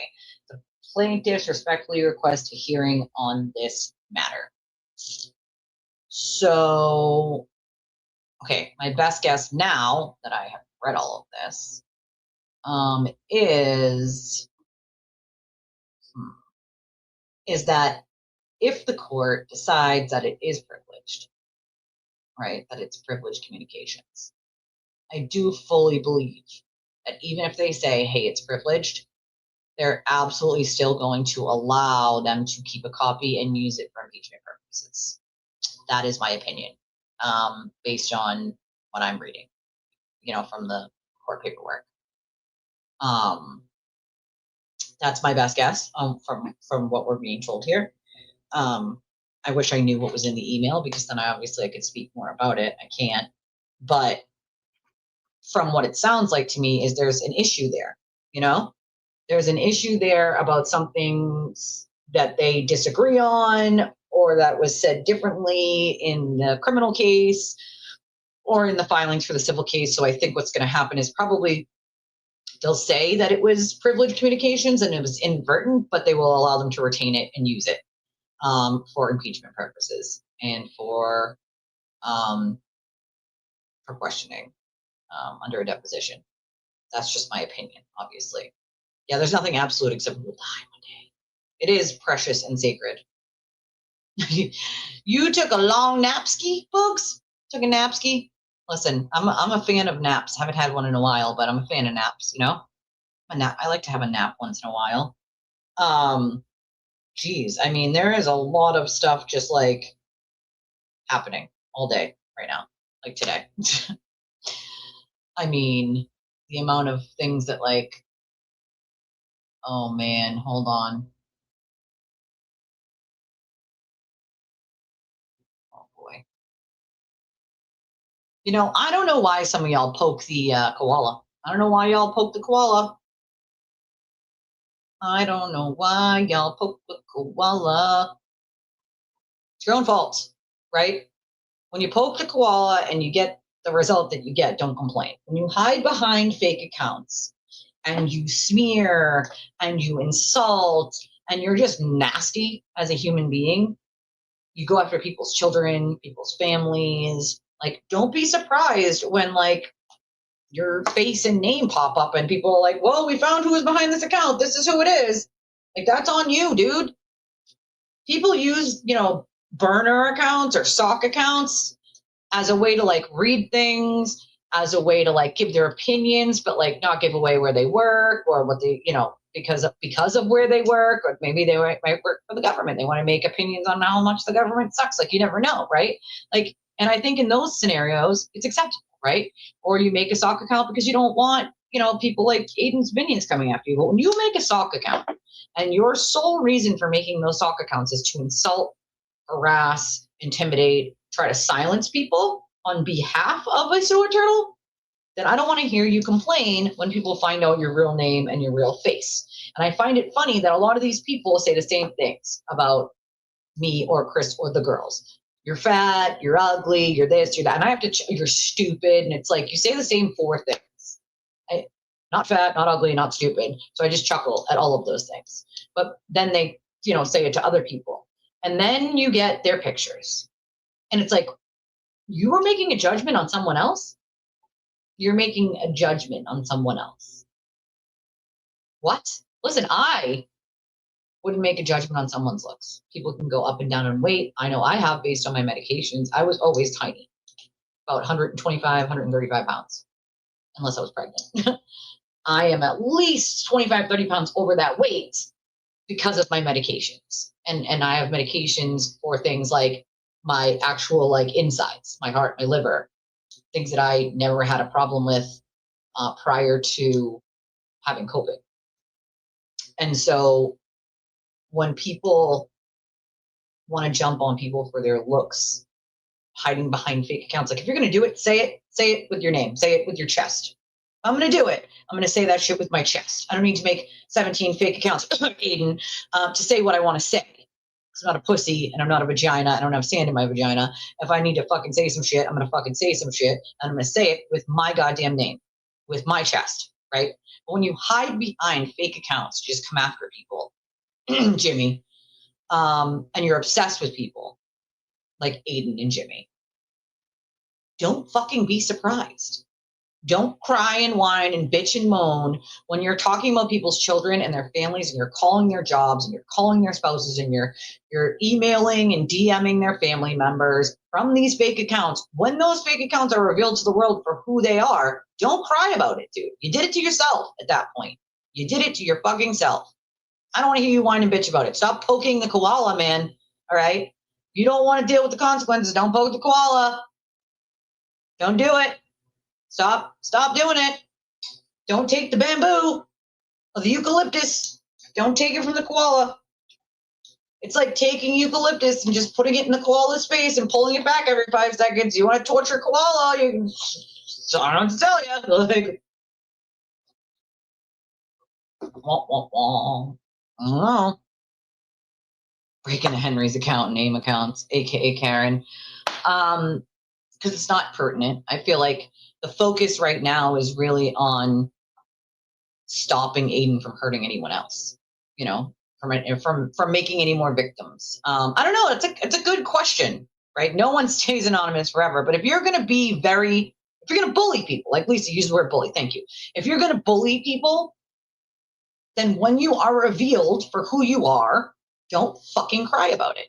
Don't cry about it. I think what shocks me the most is out of the last 5 people Chris has revealed, 2 or 3 of them are mental health workers. And those people have said some of the most embarrassing, horrific, awful things to tear down someone's mental health. And you're a fucking mental health worker? Please leave the field. We don't need people like you. Please fucking run away from the field of mental health. Run in the opposite direction. Shame on you. Shame on you. You should be ashamed of yourselves. You really should. Nobody who works in mental health should behave that way.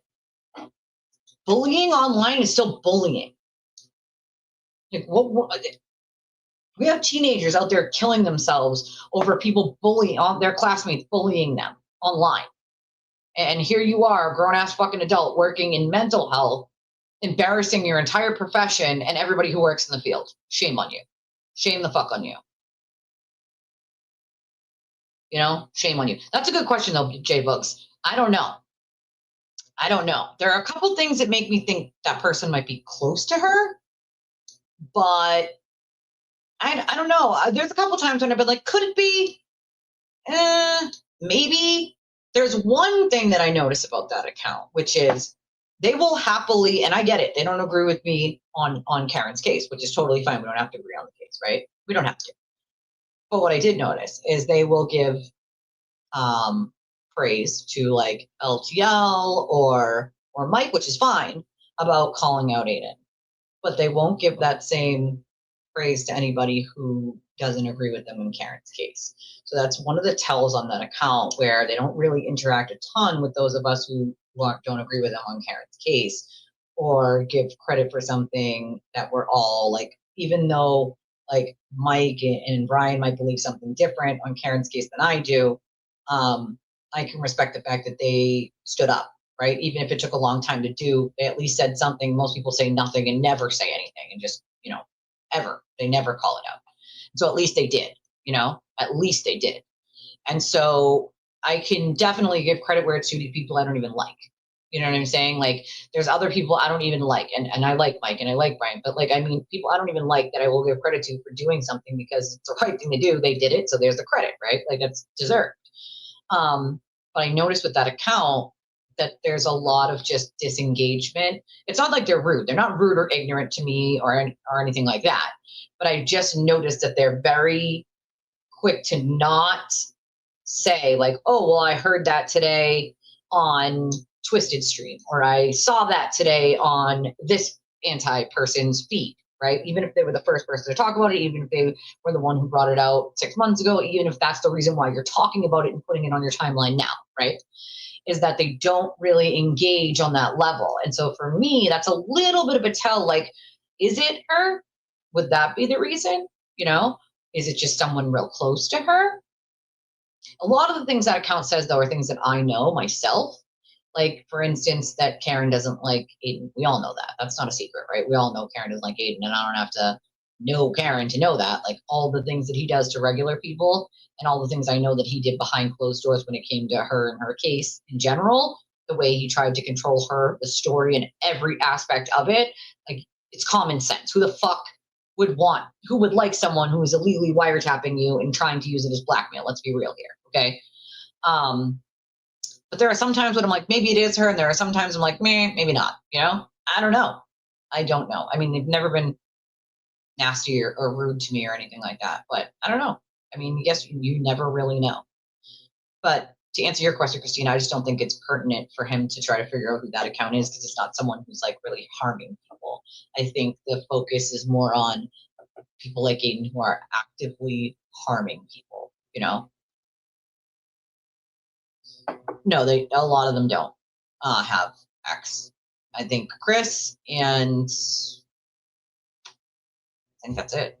Chris is the only one that has an account.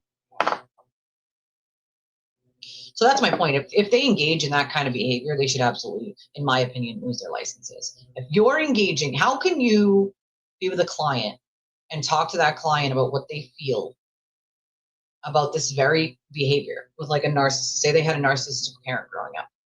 How can you advise them in mental health about pain and trauma they're going through if you're creating that pain and trauma for other people on behalf of a blogger who has brainwashed you? I mean, I just don't get it. They should be fucking embarrassed, really embarrassed. And maybe that's why they hid behind accounts that didn't have their names on them or didn't tell anything about themselves, because they were embarrassed. They didn't want people to know that they were mental health workers. But that alone should have put the alarm bells off in their head that maybe they were doing something that wasn't right if they needed to hide all of that. Now, there are real reasons that people need to hide their identity. Domestic violence, because they work at a government job or a courthouse or something like that. Like, those are all valid reasons to have an account without your name, right? Or just for simple privacy reasons, your family or whatever. But most of those people don't go around bullying and harassing and trying to silence people either. When you make those accounts to simply do that, you're telling the world that you're just not a good person in that moment, right? I'm not saying you're a shitty person your whole life, but in that moment, you're at least being brainwashed enough to be a shitty person then, you know? That's the bottom line. I think a lot of people thought at first it was Karen, but I couldn't tell you. You know, I feel like it could be, might not be, who knows, you know? Who knows at this point? I feel like if it was Karen, they'd be a little more nastier to people like me. I just feel like that, you know? I mean, there are a lot of people who refuse to engage with antis, but there are some people who have said in the past that they refuse to engage with antis, and there are some who engage with me just fine. There are some who still refuse to engage with any, quote, antis besides me and like one other person. So I won't talk to any antis besides like me and another person. But if I've already opened up the door, right, and they've started to get to know me as a person, then maybe they can also open up the door to other people. You know what I'm saying? Like, the door was closed on me at some point and they opened it, right? You never know.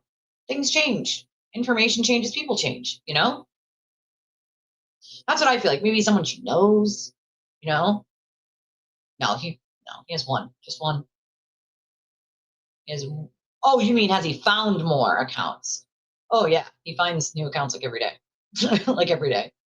Like every day. Finds at least like one or two every day. I can see here on letting you. Nope. No way.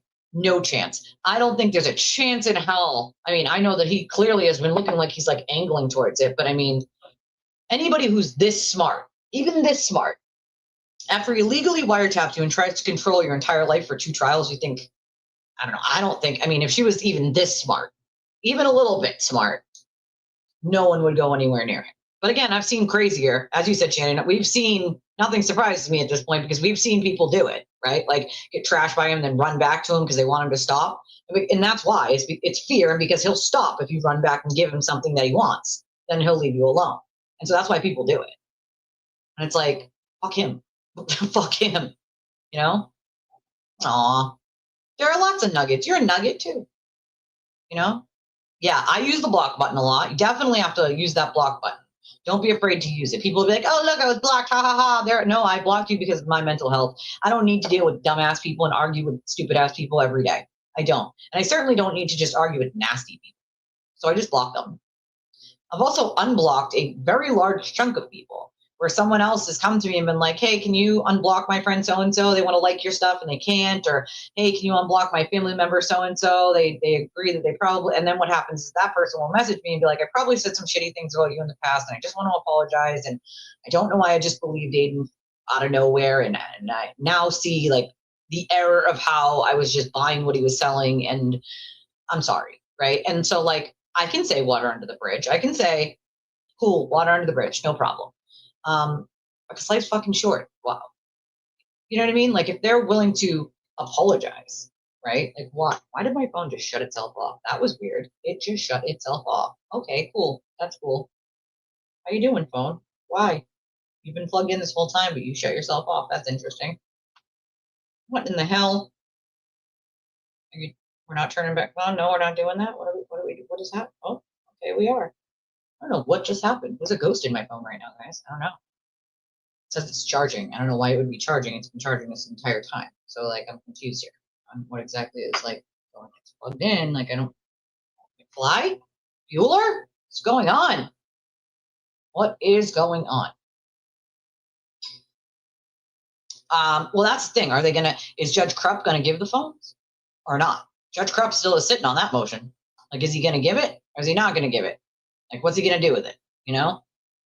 And that's the sad part. Like your family, people you've probably never met in your family, they're messaging. That's just crazy, right? It's a koala. Koala, get into my shit. No, it literally says 0%. It's been charging this whole time.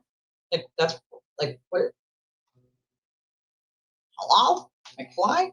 What's happening? Thing's been plugged in the whole damn time. Must be the cord. And I opted to use the longer cord, obviously, instead of the shorter one because I need a new one. And the cat chewed through my long 10-foot cord. And I have not been able to get to the store to be able to buy another cord. So this is what I'm going to do. I'm going to plug this one into the headphones. And maybe that's why the headphones died yesterday because they simply weren't charging. That's interesting. Although these have been charging the entire time I've been here, so over 2 hours. So they should be good. No, they're charging. Okay, we'll plug it into the other charger and see what happens. Interesting. That's interesting. Let's see. Okay. All right. Weird.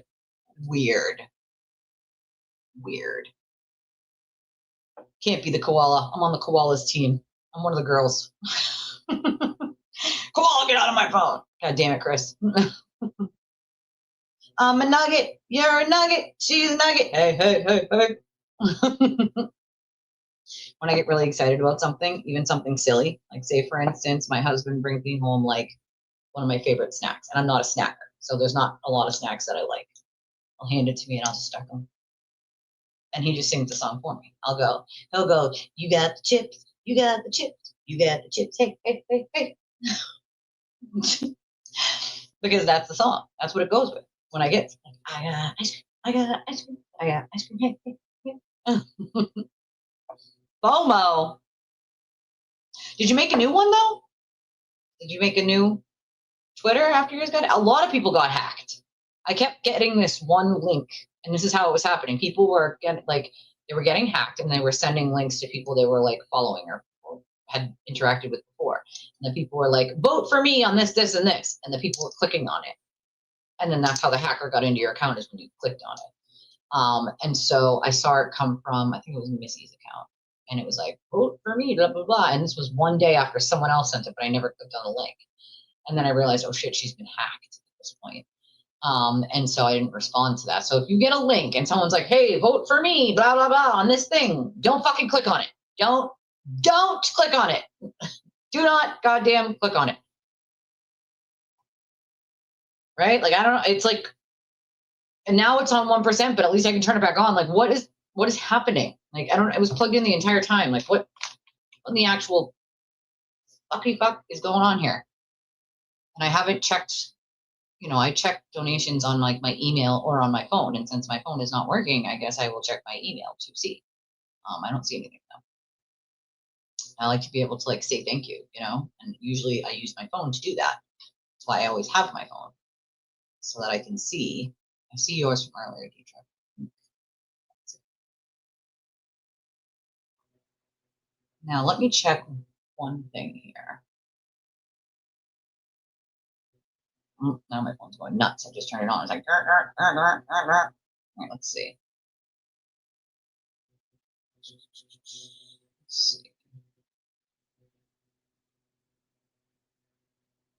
Oh boy.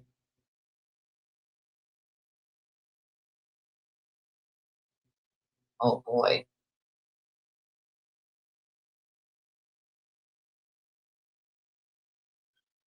Who the hell is this?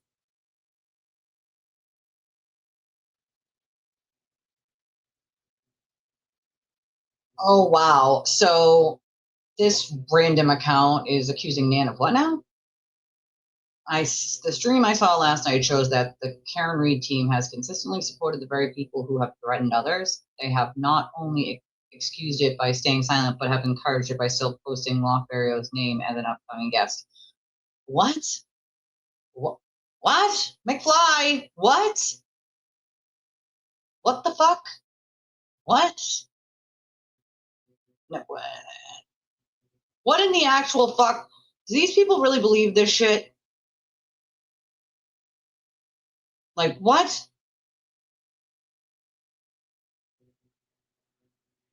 Oh, okay. Now Aiden is blaming Meredith for Alex.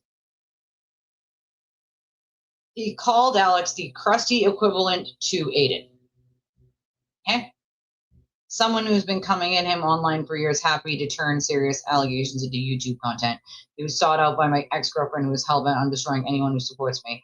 That's literally what he's been doing, is trying to destroy anyone who supports Meredith. So the fact that he's like, the projection coming from that man is fucking bonkers. Someone one day needs to study his brain, because I have never seen listen, I was with a narcissist, so I know how they operate, but this level of projection I have never seen before.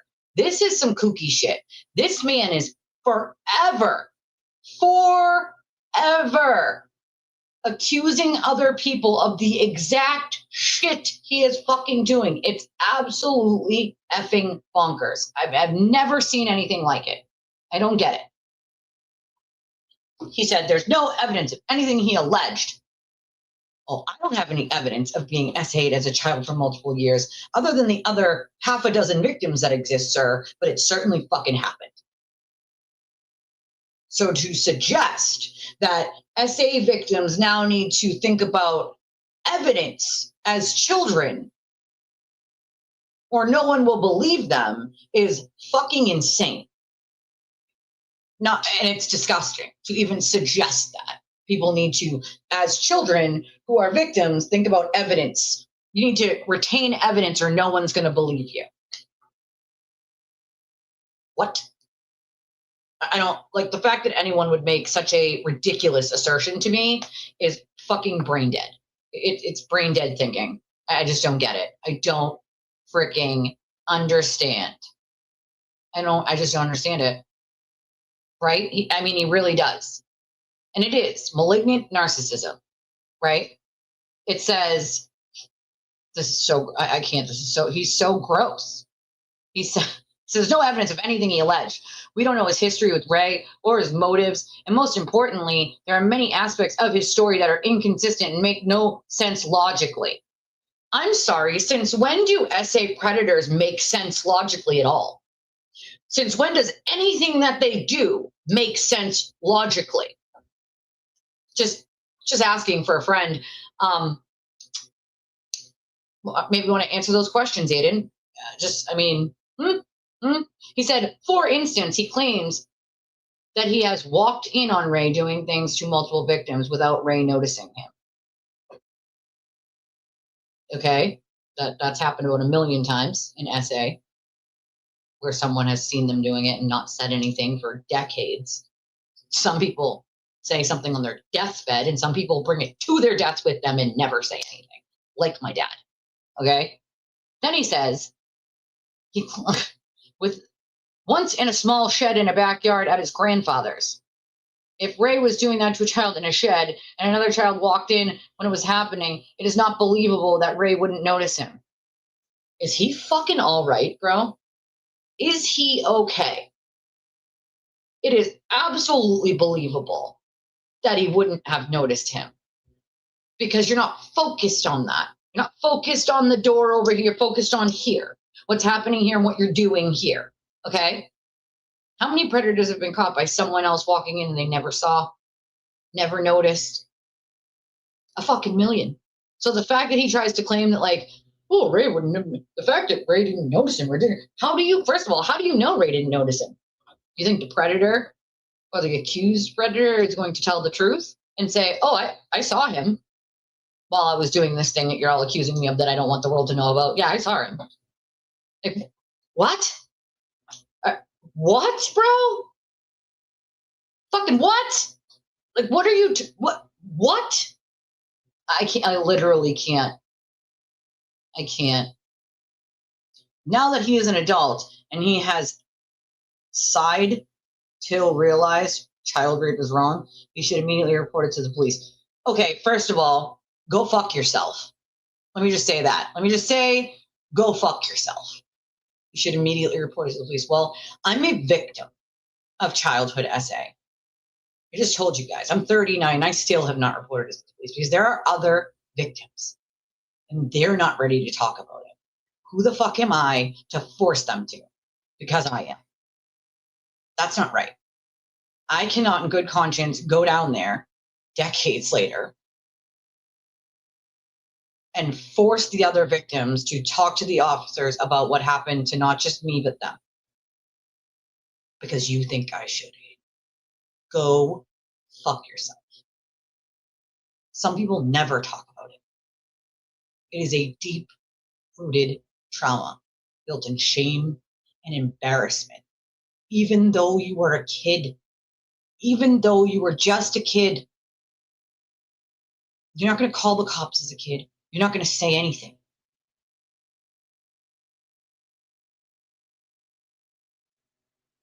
I dealt with it for years, not one time, not 2 times, not 10 times, but for multiple fucking years. And so did many of the other victims of the same perp in my case. None of those victims. I'm number 7 that I know of.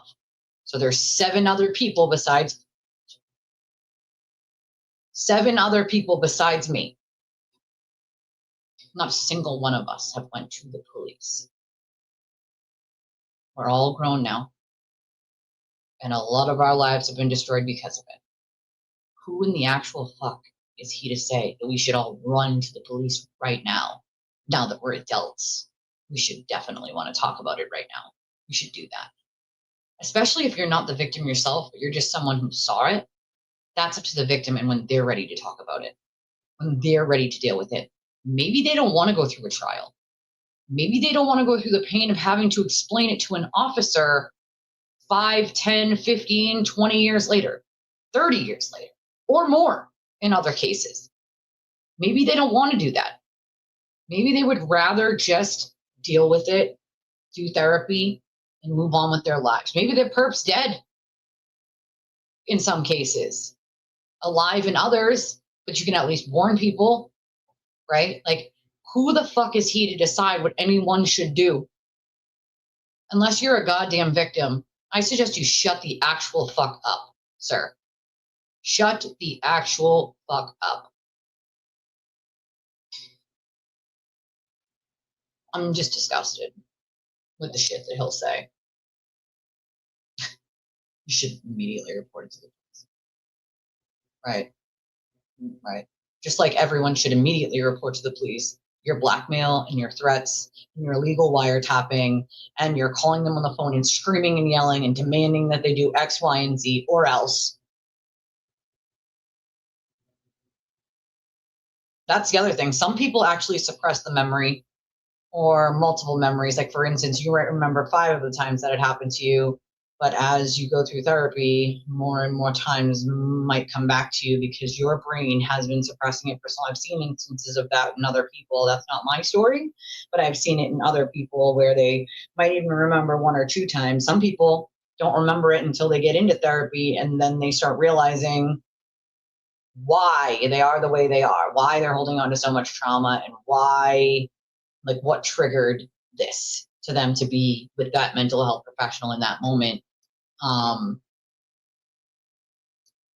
He can shut the actual fuck up. He speaks out of no knowledge very clearly to me. Anybody with any knowledge of SA as a child specifically wouldn't bother to say the bullshit that he's trying to say. What that says to me is that he is hardcore trying to make excuses instead of looking into whether it actually happened. Doesn't sound like someone who cares about the truth. Sounds like somebody who cares about making sure that his troll online can go after the people he doesn't like. Deplorable, disgusting, vehemently gross.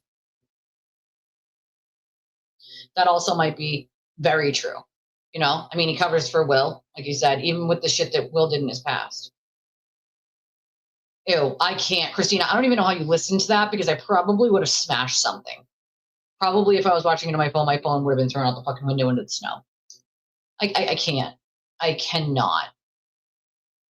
I mean, it's for me, like, is definitely intentionally like this, but he also can't be cured. Narcissism is not curable, right? Being a fucking douche nozzle, not curable, you know? That is so weird too. Like, is it just a coincidence? Kind of a random occurrence for it to be a coincidence, you know? So, you know, there's some conclusions that could be drawn there, you know? Yeah, he's cousin by marriage. So it's clear that he clearly does know him, right? There is a connection there. And in 10 seconds of research would have told you that, dumbass. You know? That's the other thing. I know a lot of people who not fans of the cops, terrified of them because they watched them do something really awful or really horrific back in the day. You know? I've had it happen. So it's like, so what, you're going to tell on the cops? The cops? What if your perpetrator is someone who's entangled with the police or knows someone of a higher, you know, a judge or a congressman? Are you going to run to the cops? Probably not, right? Because it's just going to get covered up, you know? Well, of course you're not all bad, but I do know, like, what she means, you know? Like, people have these deep-seated, you know, distaste for certain things because of their experiences. I've also had really great experiences with some officers, and so I've also worked in corrections. So that sort of changed my perception from bad with cops to, well, there are some bad and there are some good. That's just the way it goes. Just like there are some bad and some good doctors and nurses and mental health professionals and lawyers and so on and so forth, you know? Yeah, well, that's the thing. The Supreme Court ruled that they actually don't have to protect and serve. I always want everybody to remember that. Does anybody not remember that case where the Supreme Court actually said that the cops in general do not have to and are not required to protect and serve? I'll never forget that case. I was astounded by that case. Like, what do you mean? What do you mean? You know? But yeah, sometimes people are so traumatized they don't even remember any of it until they're older, you know? It's insane. I mean, they can be helpful, definitely. I've seen a lot of cops go out of their way to do some really awesome stuff. There are some in my own city that collect presents for the elderly for their birthdays and for Easter. And they bring the cruisers over stuffed with things for Easter for elderly people with baskets. And it's like one of the nicest things I've ever seen. And they started it themselves. And there's a health inspector in my city that actually does a lot of outreach for mental health and addiction. And I just love that about him. And he does it on his own, you know? I love it. Right. He would have heard He would have known someone saw him. Like, what if his back was to, how the would you know that? You know what I mean? Right. It's exactly right. It just doesn't make sense to me, you know? Yeah, don't throw the baby out with the bathwater. Exactly. Exactly. You know? Well, that's the other thing. If the institution is inherently bad, and again, I think that goes like office to office, like, you know, station to station, I was going to say, because there are some that are just like filled with like really awesome people. And then, for instance, I'll use Stoughton as one that has been bad for so long that they really need to do a whole fucking clean out over there in Stoughton of all the officers, because there's still shit going on. Still shit going on over there. And they're still not doing everything they should be doing when it comes to certain things, you know? He clearly threatened that guy who was accusing Ray. Now the guy's going on a show. Yeah, that's fucking crazy. That's bonkers. Like, don't do it, Alex. Don't do it. Don't fucking do it. Don't fucking do it. I'm telling you, don't do it. If you can hear me, don't do it. Don't give him the fucking satisfaction. Do your own show. Make your own StreamYard, dude. Like, you can borrow mine. Like, just don't do it. It's not like there's no point in it. None. I agree. The U.S. has the biggest fucking prison population, and for no good reason whatsoever. All the other countries have figured out how to do it without being overly insane. But again, money. The prison system brings in money. The court system brings in money. Fees and fines and this and that. If you can pay the fees and fines, oh, you're good. You case dismissed. See you later. But if you can't, you're jailed for not being able to pay those fees and fines, which only hurts poor people. It's the same sort of. It's money. Everything is money. Privatizing jails and all of it. The whole rigmarole, you know? The whole rigmarole. Everything is a racket these days, unfortunately. All these systematic nonsense.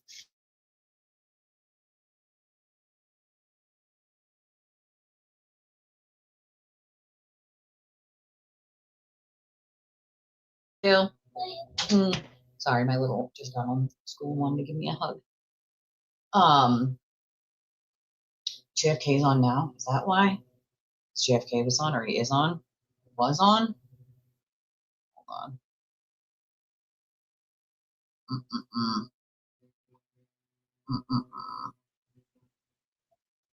Jeez Louise. So you're not the sharpest slice in the loaf or the freshest tool in the shit. I love you. Oh man. He was on, okay. Who has in which AFK and James Jackson, they have responsibility to Alex to inform him of the trap the blogger is setting. If they haven't, I don't talk to either one of them. I don't know them. But you could ask Babs. I mean, I know Babs only just went on the panel, but maybe they would listen to Babs. I don't know.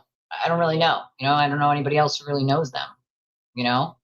But I do think that if you're not giving Alex the heads up that that's going to be a shit show, I think that would be shitty. You know, that would be, oh, he's still on. That would be really shitty, you know? I don't know. That would be really, really shitty. I think, oh man, I don't know. To me, it's like all that's going to cause is ruckus. It's not going to help him get the word out or inform people or, you know, be able to tell his story in a respectful environment with people who give a shit. Like, all that's going to do is one big fucking circus. And I don't think this topic deserves that. This topic is an extremely heavy topic for anybody who has ever been through it or dealt with it. And I just don't think by any stretch of the imagination that his channel is the correct channel to go on. He's not looking to give a fuck about a victim. He's not looking to give a fuck about anybody but himself. He's looking for views. He's looking for attention. He's looking for drama. He's looking to pick any word that Alex uses and try to twist it to say, see, he must be lying. That's what he's doing. That's it. I mean, bonkers. Bonkers to me. It just doesn't make sense to me. It really doesn't. You know? It just really fucking doesn't. And I really feel bad. You know? Hold on. We got something here. Hold on. Also, I want to thank Matt earlier for becoming a member, and Not Sure Now for your super sticker. I appreciate that very, very much. Let me see. I have some info over here. So it says, Turtle Boy said JFK emailed him to do the interview with Alex after bashing the JFK group for allowing Alex on their platform. Because that's what Aiden did, right? Bashed them for saying like saying like he shouldn't have allowed them on the platform, right? That's what Aiden said. You platformed him, not us. They bashed, James Jackson, JFK, and then Turtle Boy said JFK emailed him to do the interview with Alex. After all that bashing. I ain't emailing any motherfucker who targeted me for doing the same they wish to do. What's going on? Wow. That was AIM. And then misled. This was 2 hours ago. Said exactly what I just told you guys. This is such a bad idea. It's going to be a setup and ambush. TV will only talk over him, yell and attack his record. The so-called interview is nothing but red meat for the monster, TV. Alex won't be believed, just attacked. TV will back Ray regardless. We've seen this shit before. This is what I believe will happen. AIM said exactly. Anyone who knows Alex should tell him to ignore and block him. It's a trap, just like he did almost all his targets. I agree with these people. And then Carly said, too late. He's going on Saturday, or so I heard earlier on JFK's stream. I was disappointed at first, but after thinking about it, if Aiden pulls the same shit he did with Valkyrie and Boston Brandy, he's toast. Not this subject or matter, either muting or belittling. AIM said Alex can still cancel and create his own YouTube channel, to express himself, for God's sake. He should ignore Turtle Boy, who is biased already. I agree with that. He should make his own. Harley said, I agree. I wish he'd go on another channel like Twisted Tragedy, The Young Jerks, Let's LTL, or in a space with Babs. The subject isn't one for Turtle Boy at all. It's not. It's just not. It's not. This is a heavy, heavy subject. This is not a subject that deserves what Aiden's going to do to it. He doesn't take anything seriously. Like, cares about himself. It's it. Yeah, user for content. And that's what I mean. Like, that's all he wants is the attention. That's it. Because people are talking about it. And he knows if he brings that person on, okay, cool, you'll get views. Like, maybe he'll get more dollars. I don't give a shit whether Alex goes on and makes his own channel, or whether he goes with Mike or LTL or me. I don't give a shit. I just wish that he wouldn't go on Aiden's, because this is like, at least those people, like, at least if he chose Mike or Brian, I know that they would give it the attention it deserves. Like, you don't even have to, it doesn't have to be me, but like, I know it would get the attention it deserves, and I know that it would be talked about in the way that it deserves. Not joked about, not tried to pick it apart. Sorry. Not picked apart, but actually listened to and talked about in the way that the attention deserves for that kind of subject matter, because Aiden will make a fucking mockery out of it. Muting and saying that doesn't make sense, then muting you while you're trying to explain why it does make sense, twisting your words at every bit just to stick up for right. And that's exactly what's going to happen. And I really do hope that at least somebody gives this poor guy a damn heads up about what's about to happen, so that at least he can make an informed decision,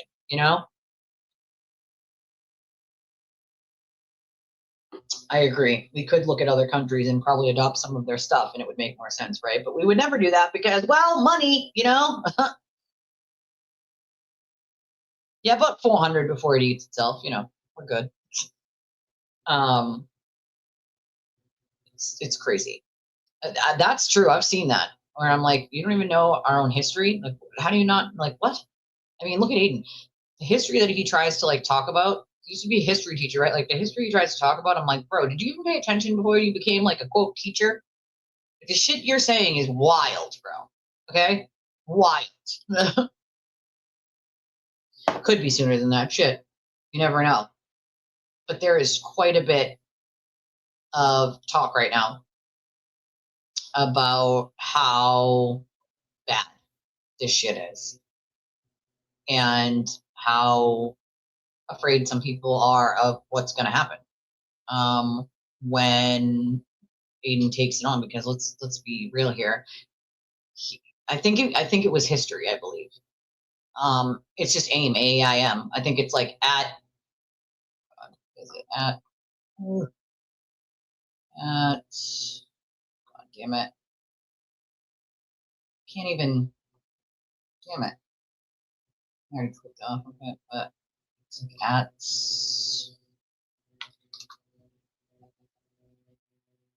not popping up when I do that. Damn it. I don't like Twitter's like feature to be able to search anymore. But at Turn Right 101. That's the at for that account.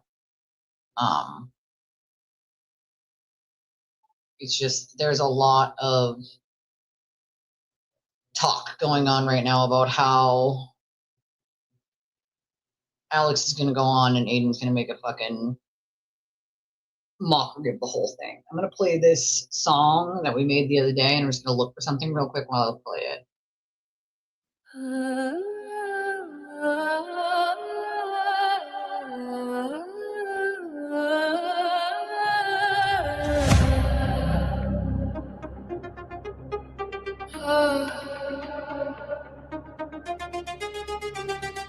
Whispers in the dark web, screams light up the night.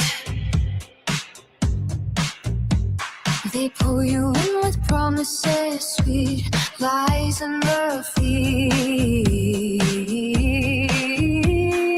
Click by click, your hope to serve in the dark deep. Online army rises, keyboards turn to knives. Tyrants into muddy, ruining innocent lives. No escape from the swarm, they hunt you down. Speak the truth, they'll burn your world to the ground. Cult of control, greed knows no end. Leaders' delusion needs Jesus sent. Silencing voices, crimes in the shade. Fear keeps them loyal in his masquerade.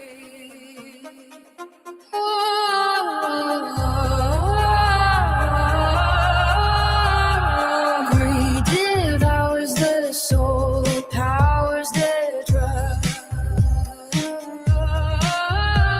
Control every thought, pull every string, go to any length, break every rule, destroy the rebels, keep the faithful fools. Afraid to question, lines drawn in fear. He's the savior, wipe away the tear. Cult of control, greed knows no end. Leaders' delusion, he's Jesus sent. Silencing voices, crimes in the shade. Fear keeps them loyal in his masquerade. He preaches from his throne of lies, compares his wrath to holy skies, but underneath the halo glow, a monster pulling strings below.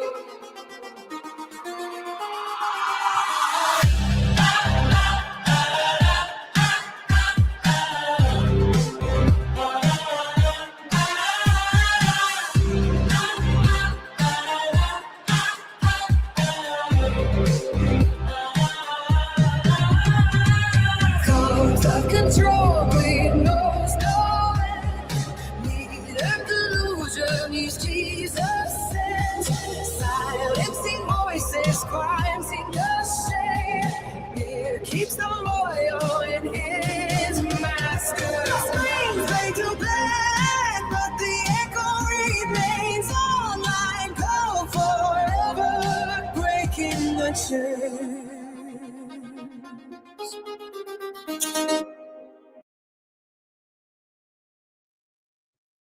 Did not find what I was looking for. I thought that 3 minutes would give me, or 4 minutes and 1 second would give me what I was trying to track down.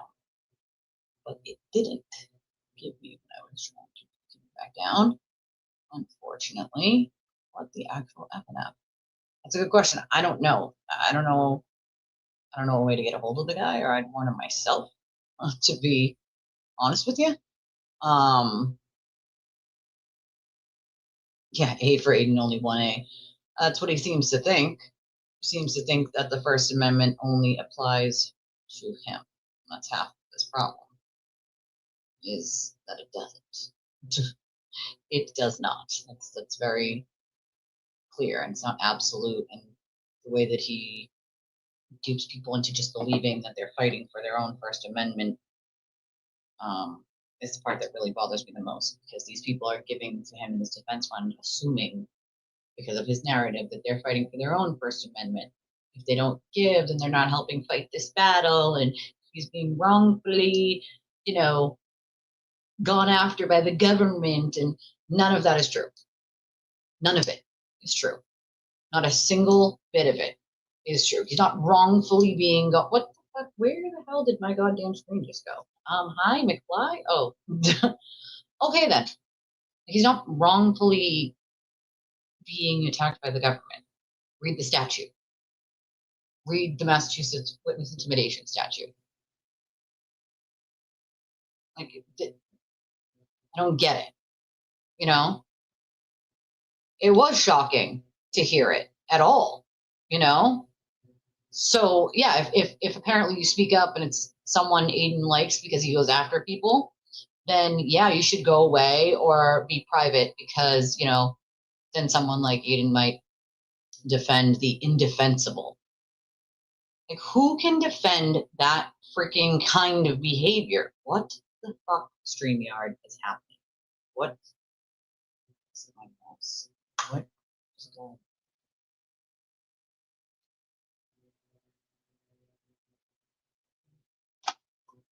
Maybe. I don't think he should entertain it. I just don't think so. I just don't think he should entertain it at all. I get why he would want to, but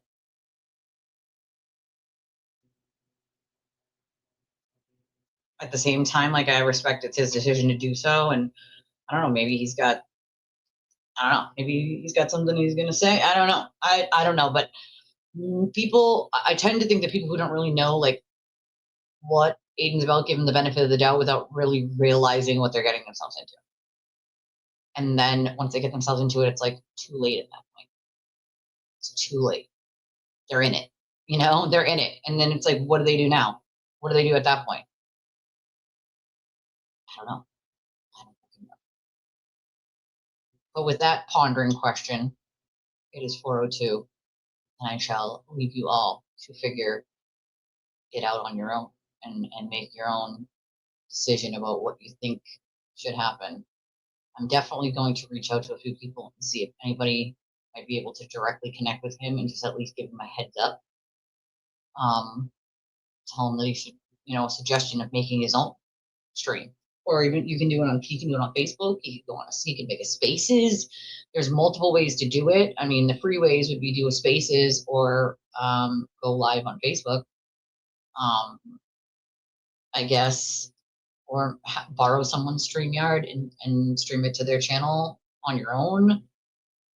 But I just don't think it's a good idea to let Aiden pretty much play games with this kind of subject, because that's what it'll do.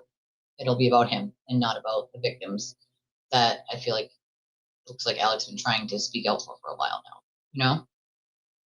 Oh my God, imagine. Well, that's the thing. Ray was on last night and the night before? He was on the stream when Alex popped up. He poof. As soon as he saw Alex's face and his name, he within seconds dropped off that stream so fast your head would spin. Why not stay? He had the opportunity and he chose not to. You can make whatever inference you want from that. I know what one that I make. I'm telling you, if it was me, I probably would have went apeshit. I'd have been like, we're gonna sit here and lie like that? That's a very high, like, for me, accusing me of doing something I didn't do just pisses me off, right? Like that's just gonna, especially something that heavy, that's just gonna piss me off to the point where I'm gonna be like, if I'm there to confront it, like, and I'm confronting it, like, what, bro?